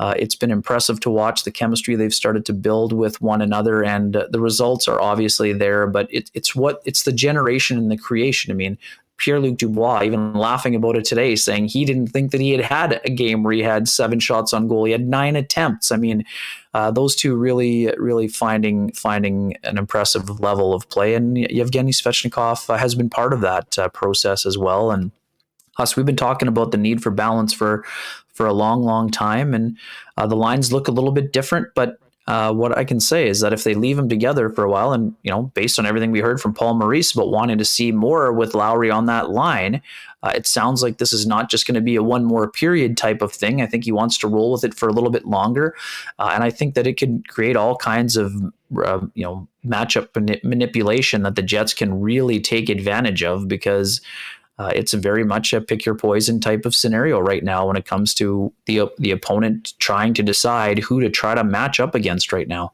Yeah, well, and one of my takeaways just on that point, Ken, and we've been talking about this before. I mean, I think that having some healthy competition and having, players realize that, believe in the opportunity. If they play well and if they're productive, they'll be able to play more.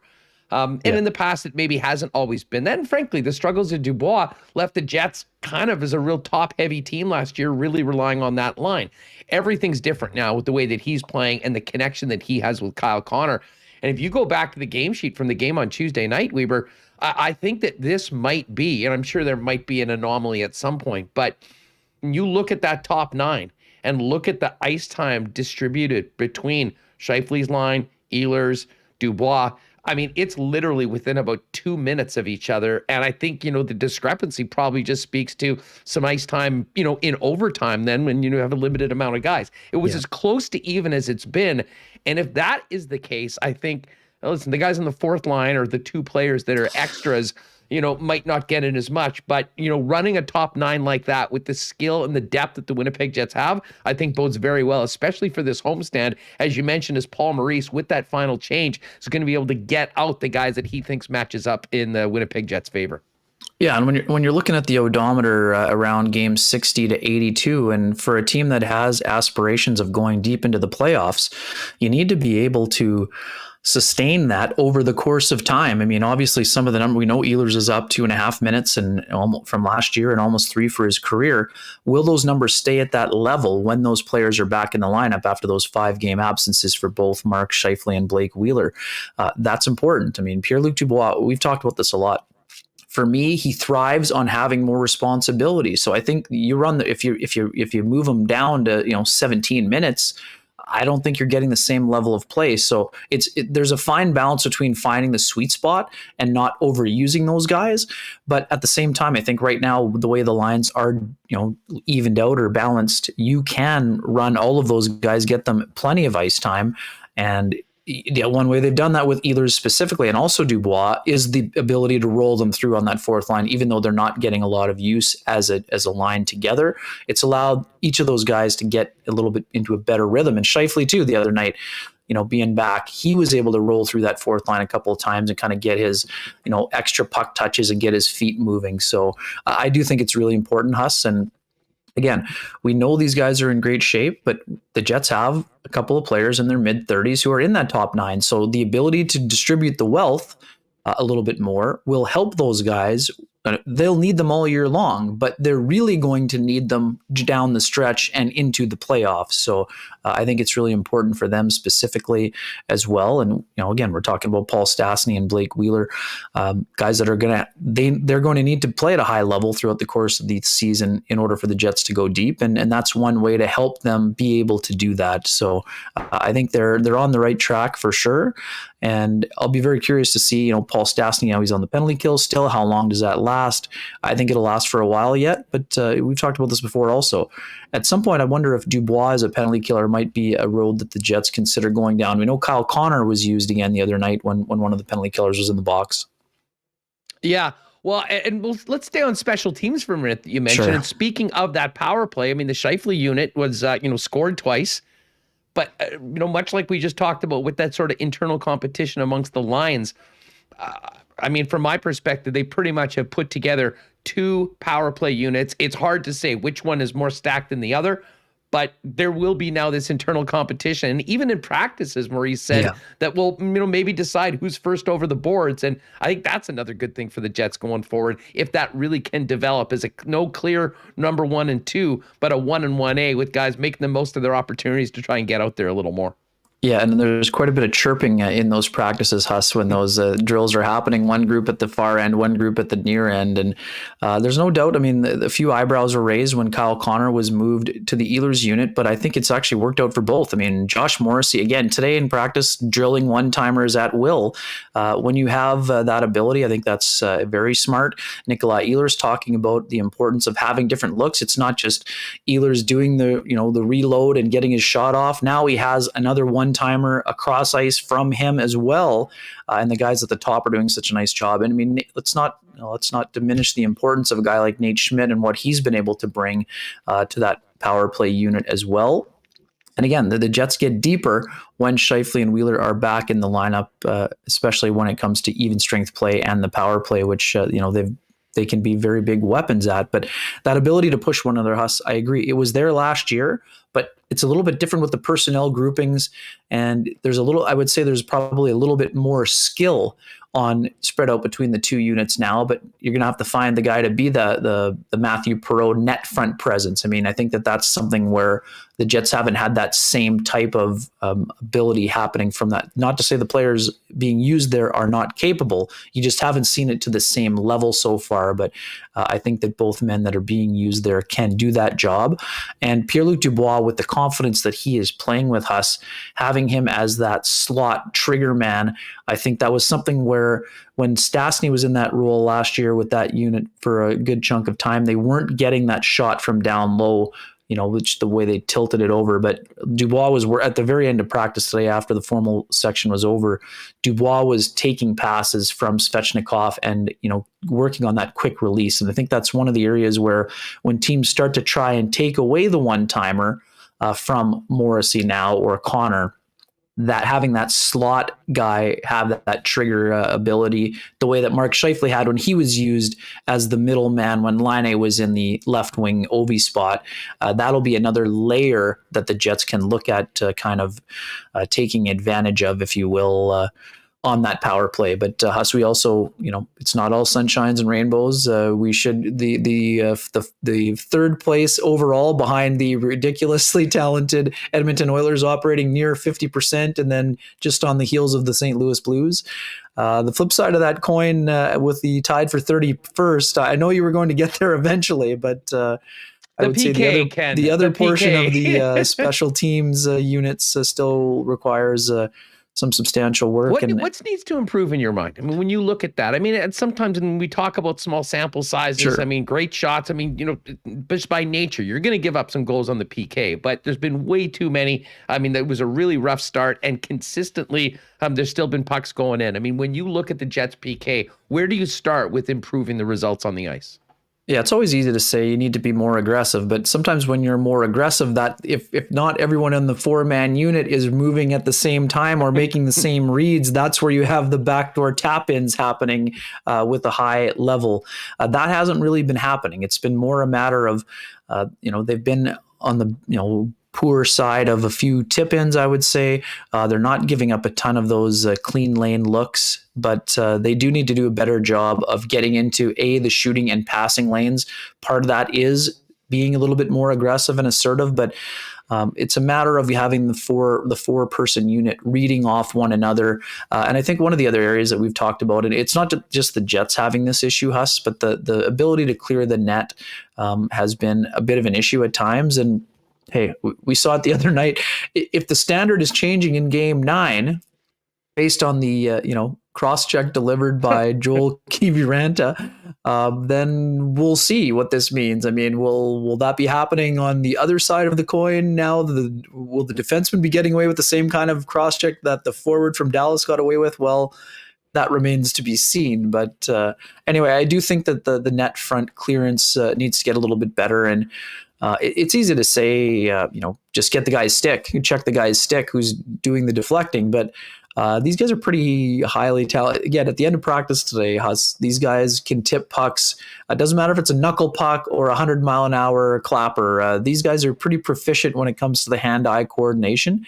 And, to be able to take away a guy's stick is a little bit easier said than done, especially when you're on the ice and maybe not in the couch or the press box where it looks a lot easier. But those are areas they do need to improve on. There's no doubt about that.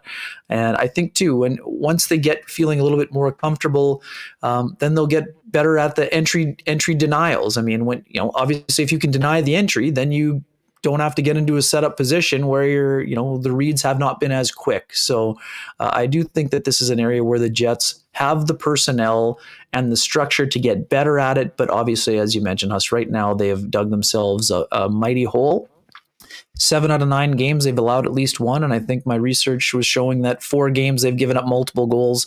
And in one of those games, it was 3 allowed against the Minnesota Wild. So if you are allowing that many power play goals, you are putting an inordinate amount of pressure, A, on your goaltender, B, on your own special teams, and C, on your 5-on-5 play to try and make up for the deficit on that area, even though the power play is obviously clicking right now. You want to do some research? Like, let's check out the percentage of teams winning NHL games in the same game as giving up multiple power play goals. Right. I don't think that success rate is very high, and I don't think we need to do an extensive review of NHL box scores to figure all of that out.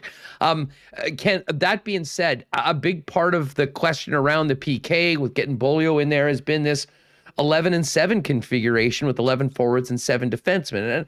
And I was kind of fine with it for a couple games. I think a big part of that was the COVID situation and the cap they're going with. But, now we're seeing this, more games.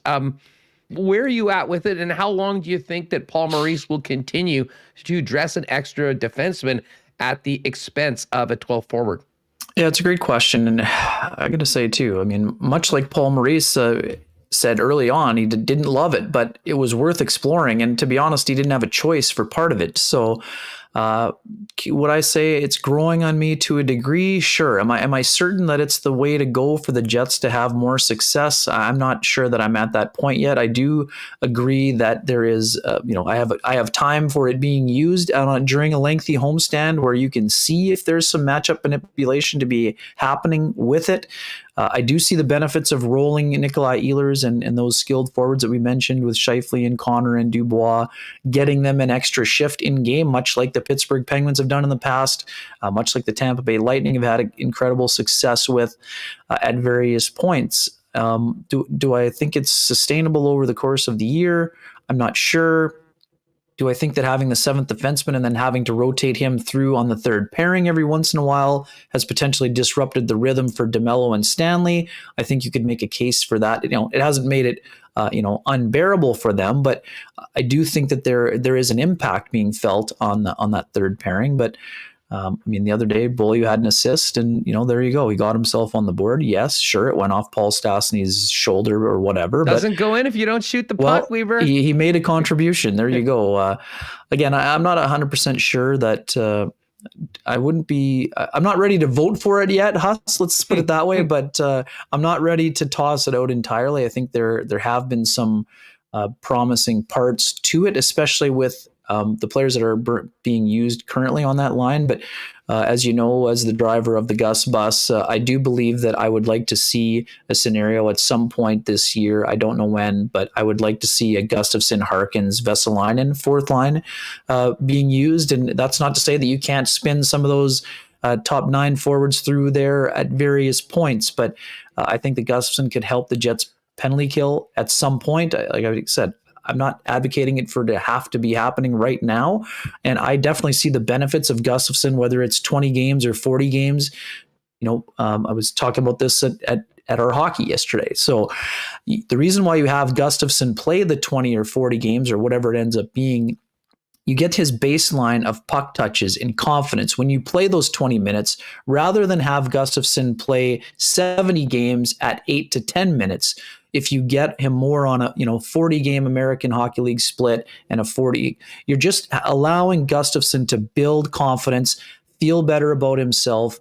And like we've talked about, he needs to force his way into the equation. And we know that salary cap could play a role, and there would have to be players put on waivers and all of those things. But if Riley Nash can't get himself out of the press box and into the rotation as a penalty killer, then at some point I think the Jets will have no choice but to try Gustafsson in that role. And also, Huss, by using him in a 20-minute plus per game role at the American Hockey League level, you're allowing him to work on both special teams. He's on the power play with the Moose. He's on the first penalty killing unit, so that when you turn to him, it's a one-way ticket. Once, we've said this before, the next time we see David Gustafsson, I don't see a scenario where he's going to be going back to the American League in a week's time, unless they have no choice, like what we've seen with Vesalainen, going back and forth on an emergency basis because he's the only player that's waiver exempt. I think once Gustafsson arrives, he's arriving for good, and I think that time will happen before the end of the season. I don't have a clear picture on when it's going to happen, but I do see some of the benefits to having him play a larger role at the American Hockey League level right now. But I want to see him at the American League level or at the NHL level as the fourth line center before I'm ready to sign off completely on 11-7. Yeah. Well, and just to your point on Gustafsson, I mean, we've talked a lot about him, on this program, and when you've been visiting with us, and I mean, I'm with you with all those benefits of playing more in the American Hockey League. He's done that already to an extent. And the bottom line is, I think from these conversations, this isn't about, hey, it would be great to see what he can do. I think we've talked about the issues they've had on the PK and some of the things in their own end. And I think the evidence tells us that David Gustafsson could come in and help this team win hockey games. It could be an improvement in that area, especially with the disappointing start to his time in Winnipeg for Riley Nash. So all those things we'll be paying close attention to them over the course of this homestand as to whether there are any moves right now. It does look like we'll pretty much have the same roster. And assuming if Hellebuck is out, that means Vesalainen out as well, because of course Burden has to come in to be the emergency goaltender. Hey, what did you think of the Scheifele, Wheeler, Lowry line for at first look? I like it. I mean, I think we mentioned this before. I think there was one game a couple of years back where it was Lowry, Kopp, and Wheeler. They were used, I think, against the Calgary Flames in an exhibition game. Obviously, the lineups were different, and it was a very AHL kind of heavy lineup for the Flames. But I like it. I like the potential there. I mean, obviously, here's the thing, Huss. We know Adam Lowry is a big weapon as a centerman because of his size and ability to check the opponent. But I'd rather have Adam Lowry on the wing in the top 9 than Adam Lowry on the fourth line at center, where you're rotating him through a very limited role. I mean, I don't see the need for Adam Lowry's role to decrease. So I prefer to have him on the wing with those guys and give him an opportunity.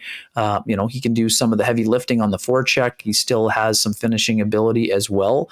And I think that and let's also not forget something, Huss, and this sometimes gets lost. Adam Lowry was a left winger for the majority of his time with the Swift Current Broncos. He only moved to center, I believe, for his 19-year-old year, his last year in the Western Hockey League, because they thought that he could be a force down there. But this is a guy who's a natural winger. Of course, he could play center because he has the talent, but it's not like this is a big transition for him. He spent a lot of his life playing on the wing. So I think that his ability to get in on the forecheck and move some bodies around and create some chaos on the forecheck makes him a pretty good fit on that line.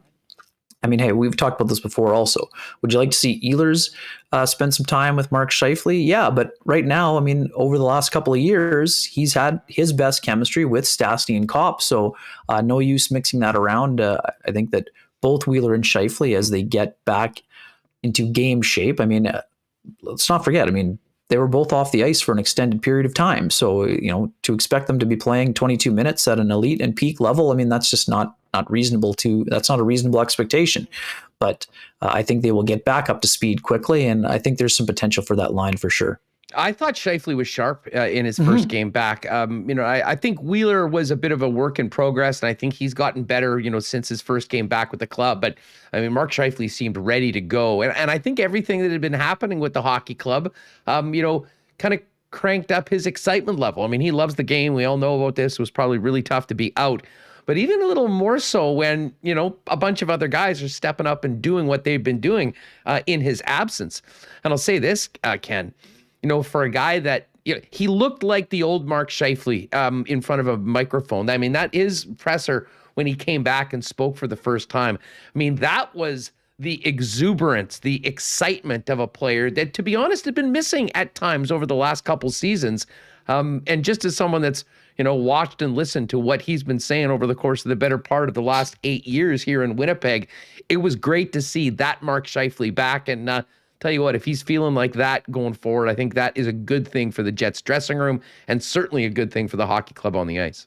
Yeah, to coin the phrase from Claude Noel, the joy level is high in Mark Scheifele's world. And I would even say, Huss, I would say Mark's attitude in his pressers, and it would date back to last year for me, the Zooms, where he got back to being that more enthusiastic individual, with the smile on his face. He's been very much that way since, like I said, I think I saw it a lot last year, and you've seen it basically every time he's been in front of a microphone this year as well. And you're right, that's great to see. Here's a guy who loves to talk about hockey. And I love that he peeled the curtain back for you when he was asked about it after the game the other night.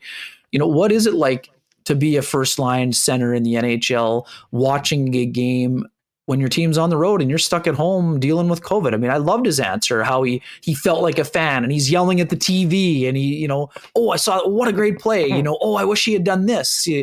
The ability to analyze the game, but kind of like we often talk about going back to your roots and, outdoor hockey, playing, at the rink outside. I mean, I think it's great to, if someone who's, been in the league as long as Mark has and has had the same level of success that he's had, still has those feelings inside. It's great. I mean, that's how, the game is tough when you're in a, when you're not in a good, you need, under perfect circumstances and conditions, the game is tough. But I think that when you're in a great space mentally, like Mark looks like he is, obviously, I think it's obviously going to be a benefit not only for himself, but that rubs off on your line mates. And, Huss, we love the game of golf, and, great to hear that he was able to spend some time. So does he, apparently. If you can get 9 holes in the simulator during the intermissions, I'm going to say you can count me among the people that are impressed by that, because that takes some serious commitment. It was, that cracked me up. And I mean, everything about it cracked me up. I mean, I think it was just a fun, light, but it was exciting for fans because we've spoken about this before. I think back to the end of the 19 season when it was quite obvious that all was not right. It certainly feels like things are sort of back to where you'd want them to be in that room. And Mark Scheifele is such a big part of it. And it was great to see him. And I'll tell you what you just mentioned, like the thought of watching Scheifele watch the Jets and then do 9 at the intermission. I mean, that would have maybe been the best, like Steve Dangle will stream him watching the Leafs game. Can you imagine how entertaining Scheif would be? You'd probably get a few fricks in there. I mean, he did drop a holy mackerel at the. He did drop a whole. I was thinking Manning and Manning. You could go with. I mean, again, Scheifele does not want to be out of the lineup again, but you could have had a great exchange, kind of the Manning and Manning in-game experience. But as we already know, he doesn't want to be a coach. He wants to be a general manager. But I think you could see a scenario where Scheifele, once he's done playing a long way down the road, could have that kind of Manning and Manning type of event where you get the stream going. Who would be the best foil for Scheifele in that? I've been thinking about that. I mean, you need a special person, a yin to the yang, and we know Shifley, I don't know, maybe a foul mouth, maybe like Bruce Boudreau or something like that, dropping bombs every single moment. Well, I'm gonna have to get back to you. I'm gonna give this some serious thought, Yes. Huss. But I think we're on to something. We may have just found our $1 million idea. I just don't know if we can get it to the network in time to really cash in. But lots of time. Yeah, exactly. We got a few years before that will happen. Yeah, there's no doubt about that. Going forward. Ken, this has been awesome. First, quickly, are you guys coming up at 3 p.m.? We've got another weekly edition of KNR, or when are we going to be seeing you guys? Yes, and by sir. the way, thanks for having me on Saturday. It was awesome. a lot of fun talking to you after the game, and it did keep me out of trouble on Saturday night. I was rested, refreshed, and ready to go for NFL football at noon the next day.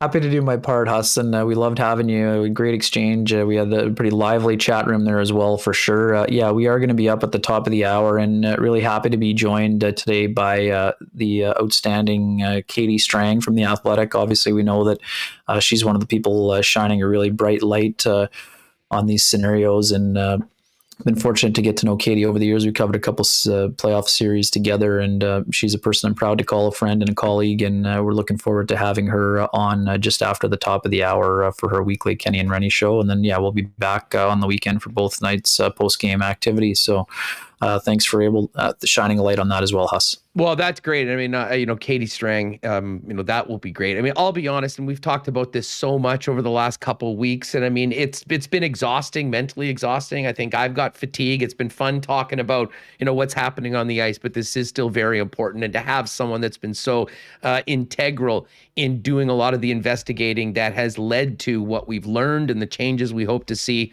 it certainly will be good. Hey, just before we go, non-hockey question. What do you make of this Aaron Rodgers situation with I've been immunized from the homeopathic doctor, missing the game. We're not going to get to see Rodgers against Mahomes again. 2 years ago, Mahomes was hurt. Last year, the Packers didn't get to the Super Bowl. This year, it was supposed to happen. And I still cannot believe the balls on him to stand up and essentially lie through his teeth, saying that he was vaccinated when he obviously wasn't.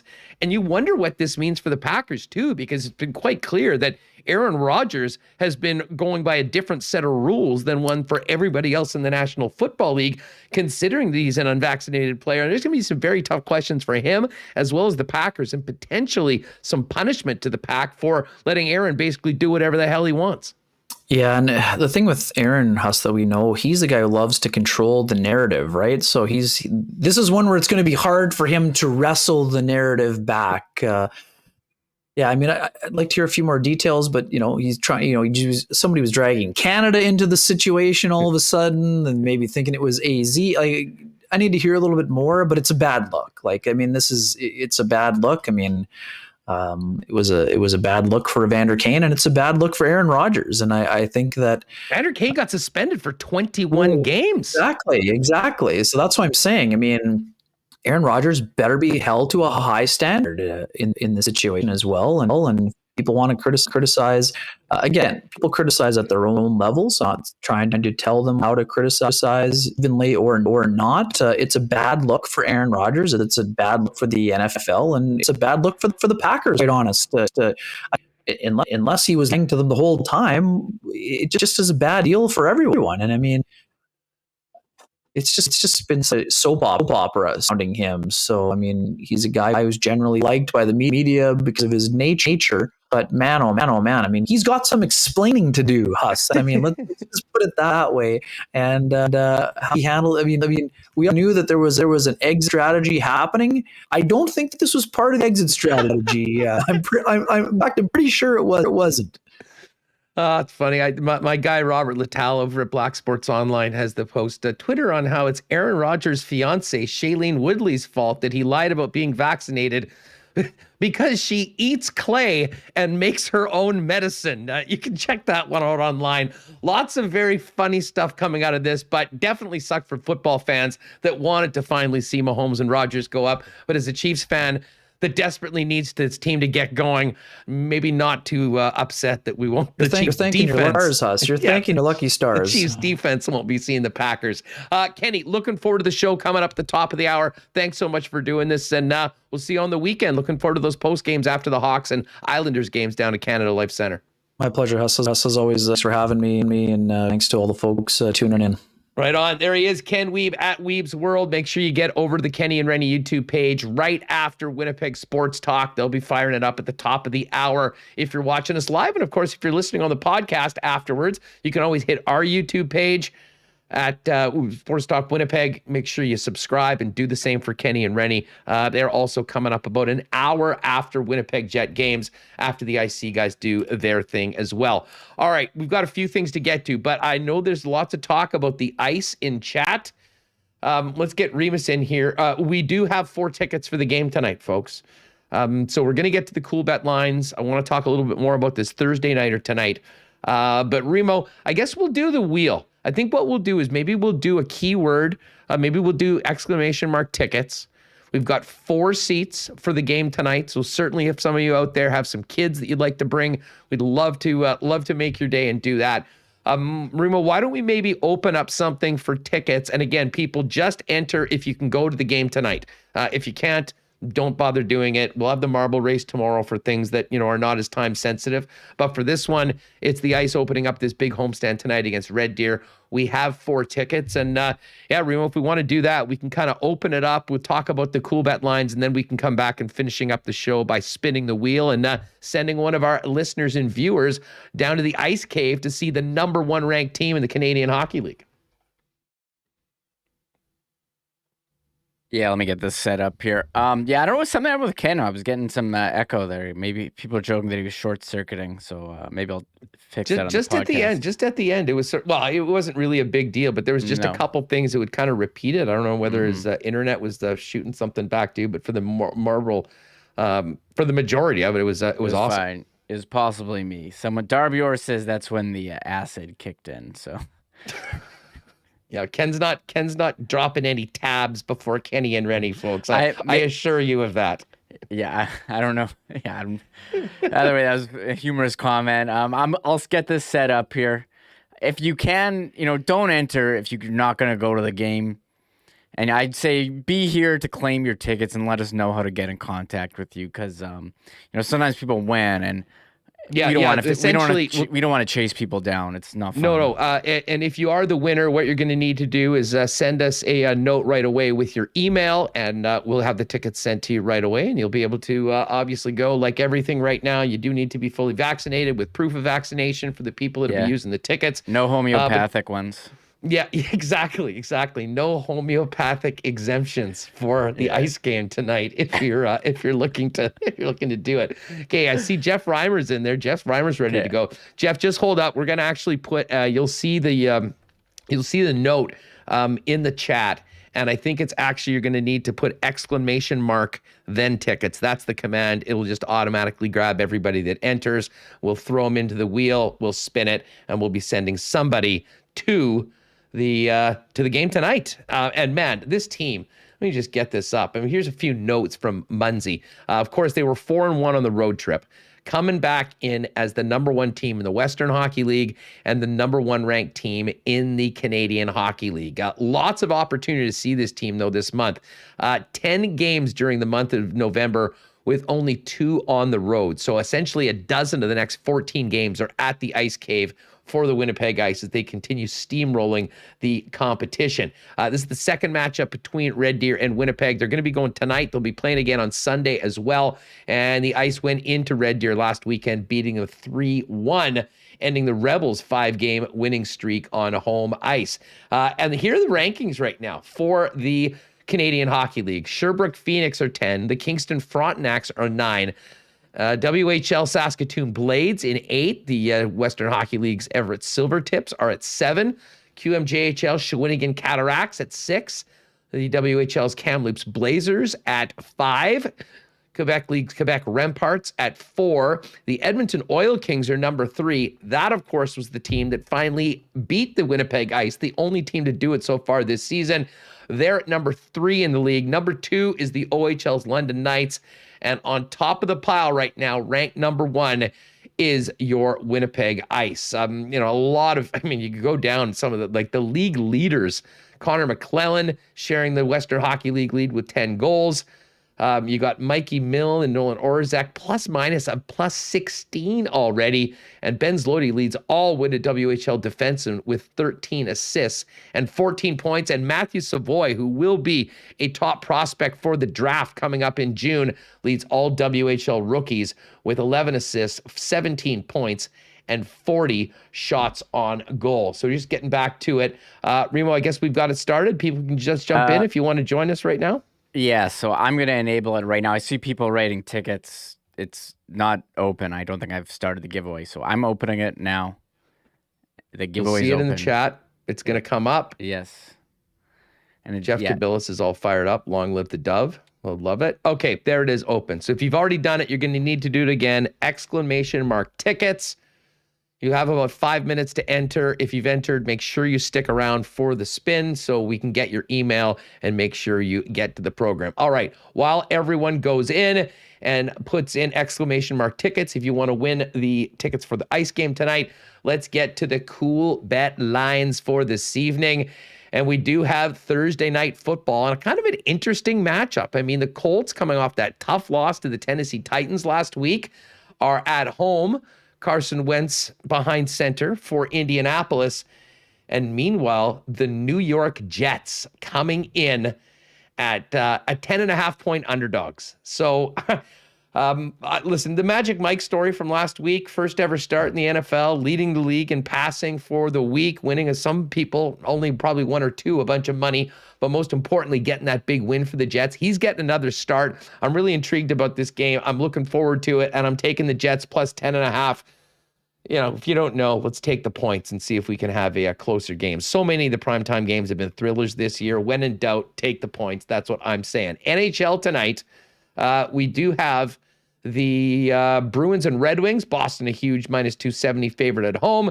Panthers, Caps. Panthers minus 147 at home favorites. Islanders, a road favorite. They're playing the Habs. They're in Canada right now. They're heading to Winnipeg for Saturday night. Minus 135 for the Islanders.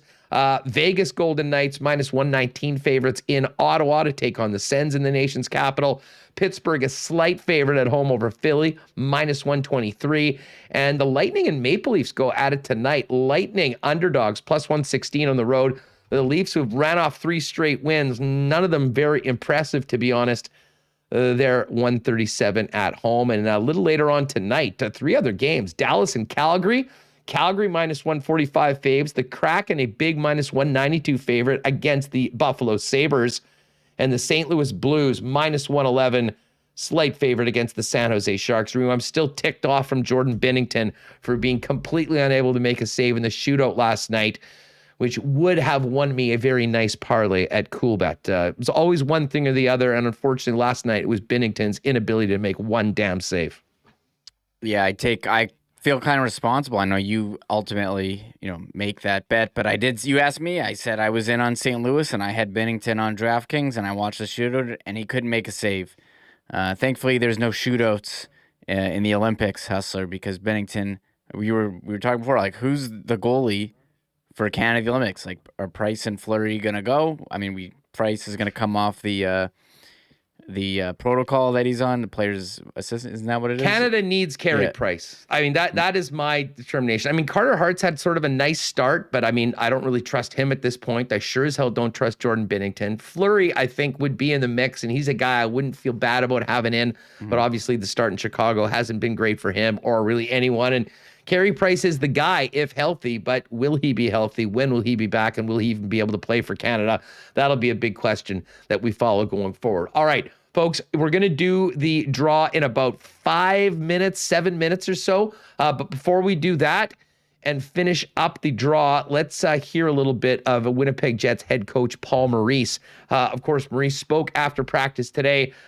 People wondering where Connor Hellebuck was, as well as a little bit more on his team's preparation for the first back-to-backs of the season Friday night at home against the Chicago Blackhawks, and Saturday night at home against Barrie Trotz and the New York Islanders. So just before we come back and give away the ice tickets, let's hear a little bit from head coach Paul Maurice from earlier today downtown.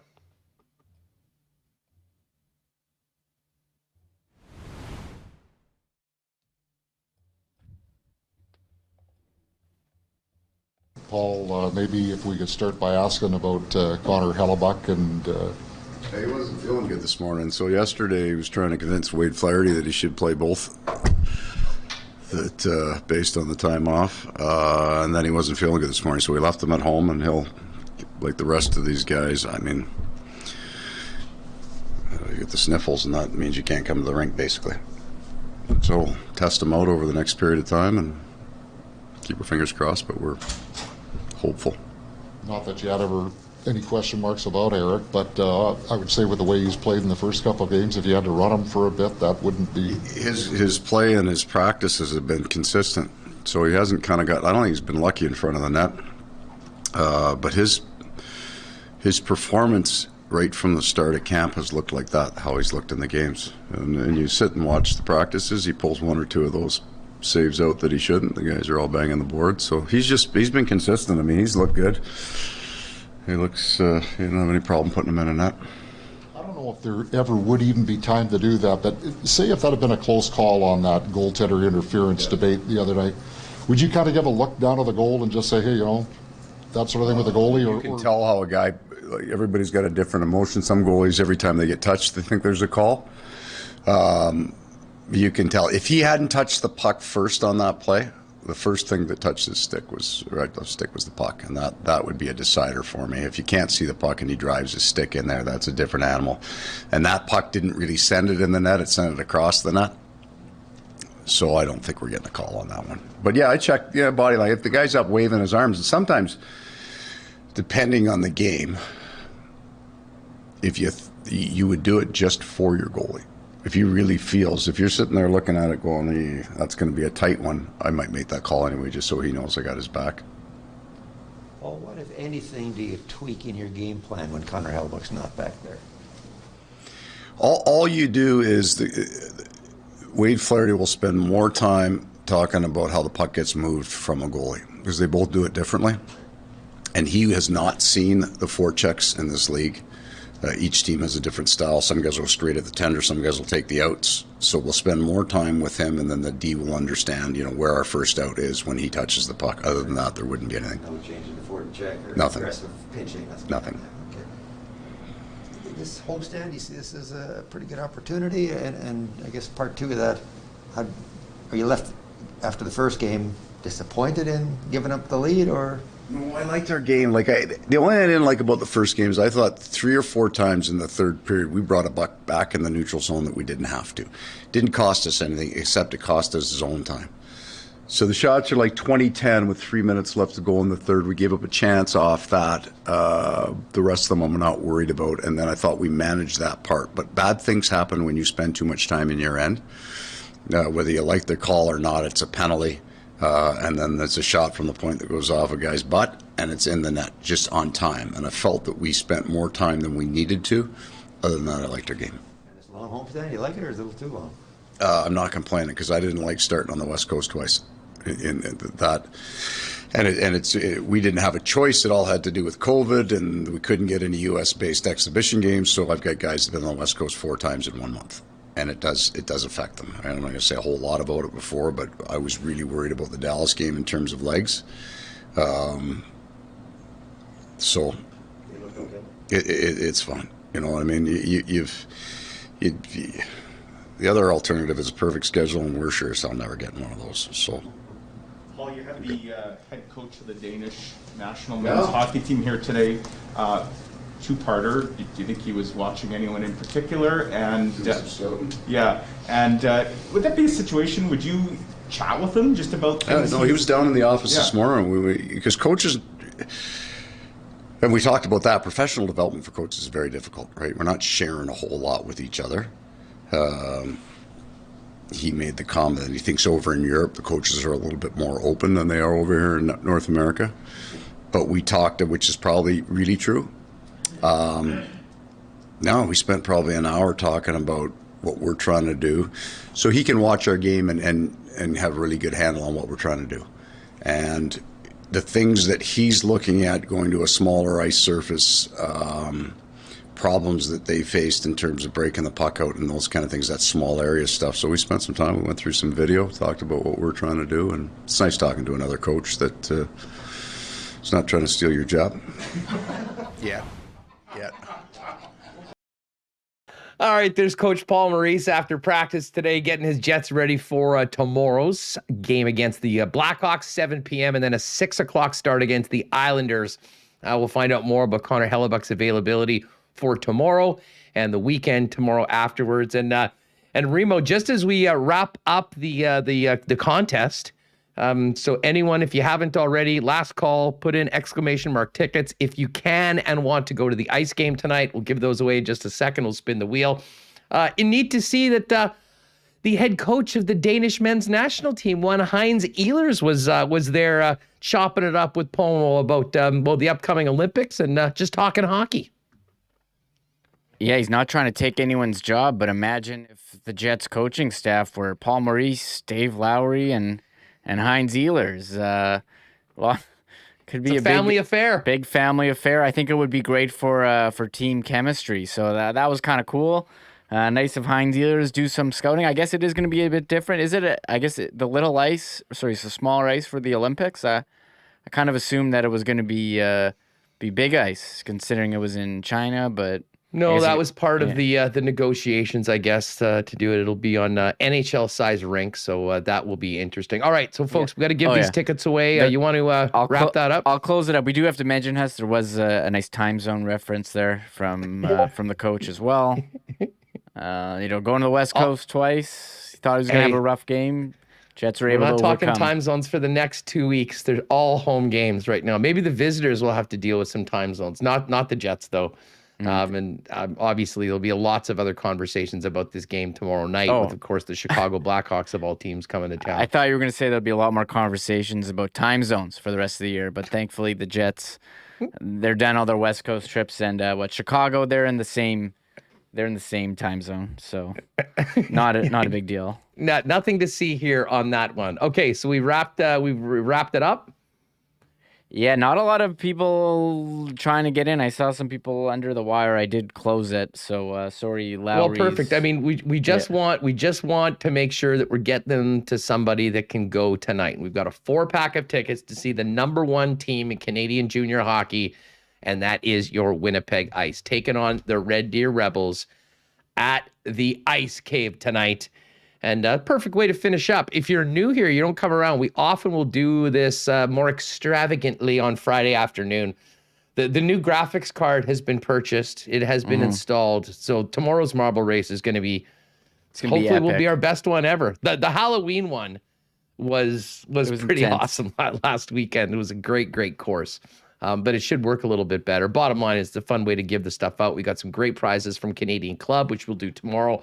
But today, and really throughout this homestand, I think we'll be able to give away some great ice seats as well. So, Remo, we got it done, and now we're ready to put it in the wheel. I will say, tune in. Yes, tomorrow's marble race will be our best one yet. It'll actually work. It'll be at a good frame rate. It's always worked. It's worked, but I think on the stream it came in all choppy and not watchable. It's going to be a real race. Highest resolution settings. I had to tone it down before, but we were rolling. I opened up the computer, put in that graphics card myself. Shout out to Schickster in chat who alerted me that they were available at Memory Express. So yeah, nice work, Schickster. That was awesome. That was a nice tip because we got on it and it's happening. That was a very all right. Good, let's get this wheel. Let's get this wheel done again. Everyone in. Make sure if you are a winner. Send us a message right afterwards, either on Twitter, Instagram, or just by email, and we'll make sure we get your email. And Munzie or someone over at the Ice will fire those tickets very shortly. And you and 3 guests can check out the number 1 team in Canadian junior hockey. All right, how are we looking, Reem? We are looking solid. I'm just getting it placed really nicely so it looks somewhat professional. That's possible. Meticulous perfection of the CTO of Winnipeg Sports Talk. Are you ready here? Let's bring it in. All right. Hey. All right, here we go. Good luck to everyone that's hoping to go to the game tonight. And I will tell you, if you don't win, stay tuned to future episodes. Lots of game days. We'll be doing ice ticket giveaways here. And big thanks to the Ice for their support of Winnipeg Sports Talk. And obviously love our listeners and folks to be able to get out to see the number one team in Canadian junior hockey. All right, so we have 8 people in. We've got 4 tickets to give away. The winner will get all 4 of them. So, Remo, you're the man. Spin to win. Good luck to everyone. And again, if you do win, what you need to do is, as soon as this is done, hit us a message with your email so we can send you the tickets. Yeah, or if you don't rate, just rate your social media or something so we can get in touch with you. We don't have to track people down. You don't know. But here, I'm hitting go. Are you ready? Here we go. 3, 2, 1. Let's do this. Spin to win. The Wheel of Winners. Ice tickets for tonight on WST.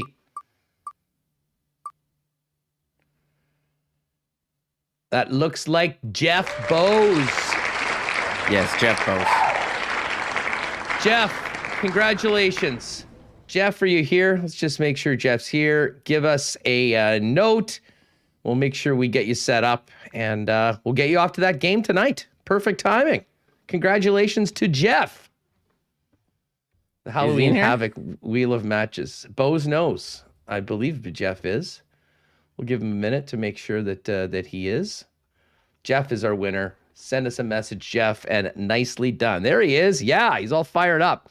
So yeah, Jeff, just hit us with your email, and we'll get you those tickets very shortly. Going to be a big show tomorrow, Reem. We're going to get ready for the Bombers and Alouettes. We will also talk a lot of Jets, Chicago Blackhawks. Probably get into a little bit of NFL talk from the week. And well, obviously, and oh, by the way, one other thing, and I don't know whether I'll be able to post this until Saturday because the Jets do play on Friday, but I am putting together a special boosted Peg City parlay with the guys at Coolbet for Saturday. Bombers to cover the spread and Jets to win. And we're going to get those odds boosted. So we'll talk about it tomorrow, I'm sure, on the Lock Shop. But if you're not following me, make sure you are at Hustlerama on Twitter. We'll get it out at the Sports Talk WPG site as well. But we'll get a nice juicy number on that. And hopefully, we won't be able to go to both games, but hopefully we can at least win a bet on both games. So yeah, the Peg City Parlay is coming up on Saturday with our friends at Coolbet. And again, if you haven't played at Coolbet, you can register now. Use the promo code WST, and we'll double your bonus up to $200 for it. Great stuff today, Reem. Oh, and tomorrow also the debut of the new Milt Stiegel Not Autocorp commercial. You'll see it first here on WST, and big thanks to Not for their great support of the program, along with the rest of our sponsors, Canadian Club, the Nick and Nicky DQ Group, Coolbet Canada, as I just mentioned, Culligan Water, Manitoba Battery, Royal Sports, the great people over at Princess Auto, the delicious taste of Little Brown Jug, and of course, Boston Pizza, where you might find me tonight cheering for Magic Mike and the Jets to cover that 10.5-point spread. Going to be a great one tomorrow. Big thanks to Darrin Bauming for popping by. Ken Wiebe, congratulations to Jeff Bowes. Enjoy the ice game tonight. And we'll do it again tomorrow, 1 o'clock, right here on YouTube, just after 3 p.m. in your podcast feed. And for those of you with us live right now on YouTube, it's 3 bells. We're out. Head on over to Kenny and Rennie. They'll be talking with Katie Strang for another weekly episode of K&R. Thanks for being with us, gang. Have a great night tonight, and we'll see you tomorrow to kick off the weekend. Big marble race tomorrow. Lots of games for the Bombers and Jets.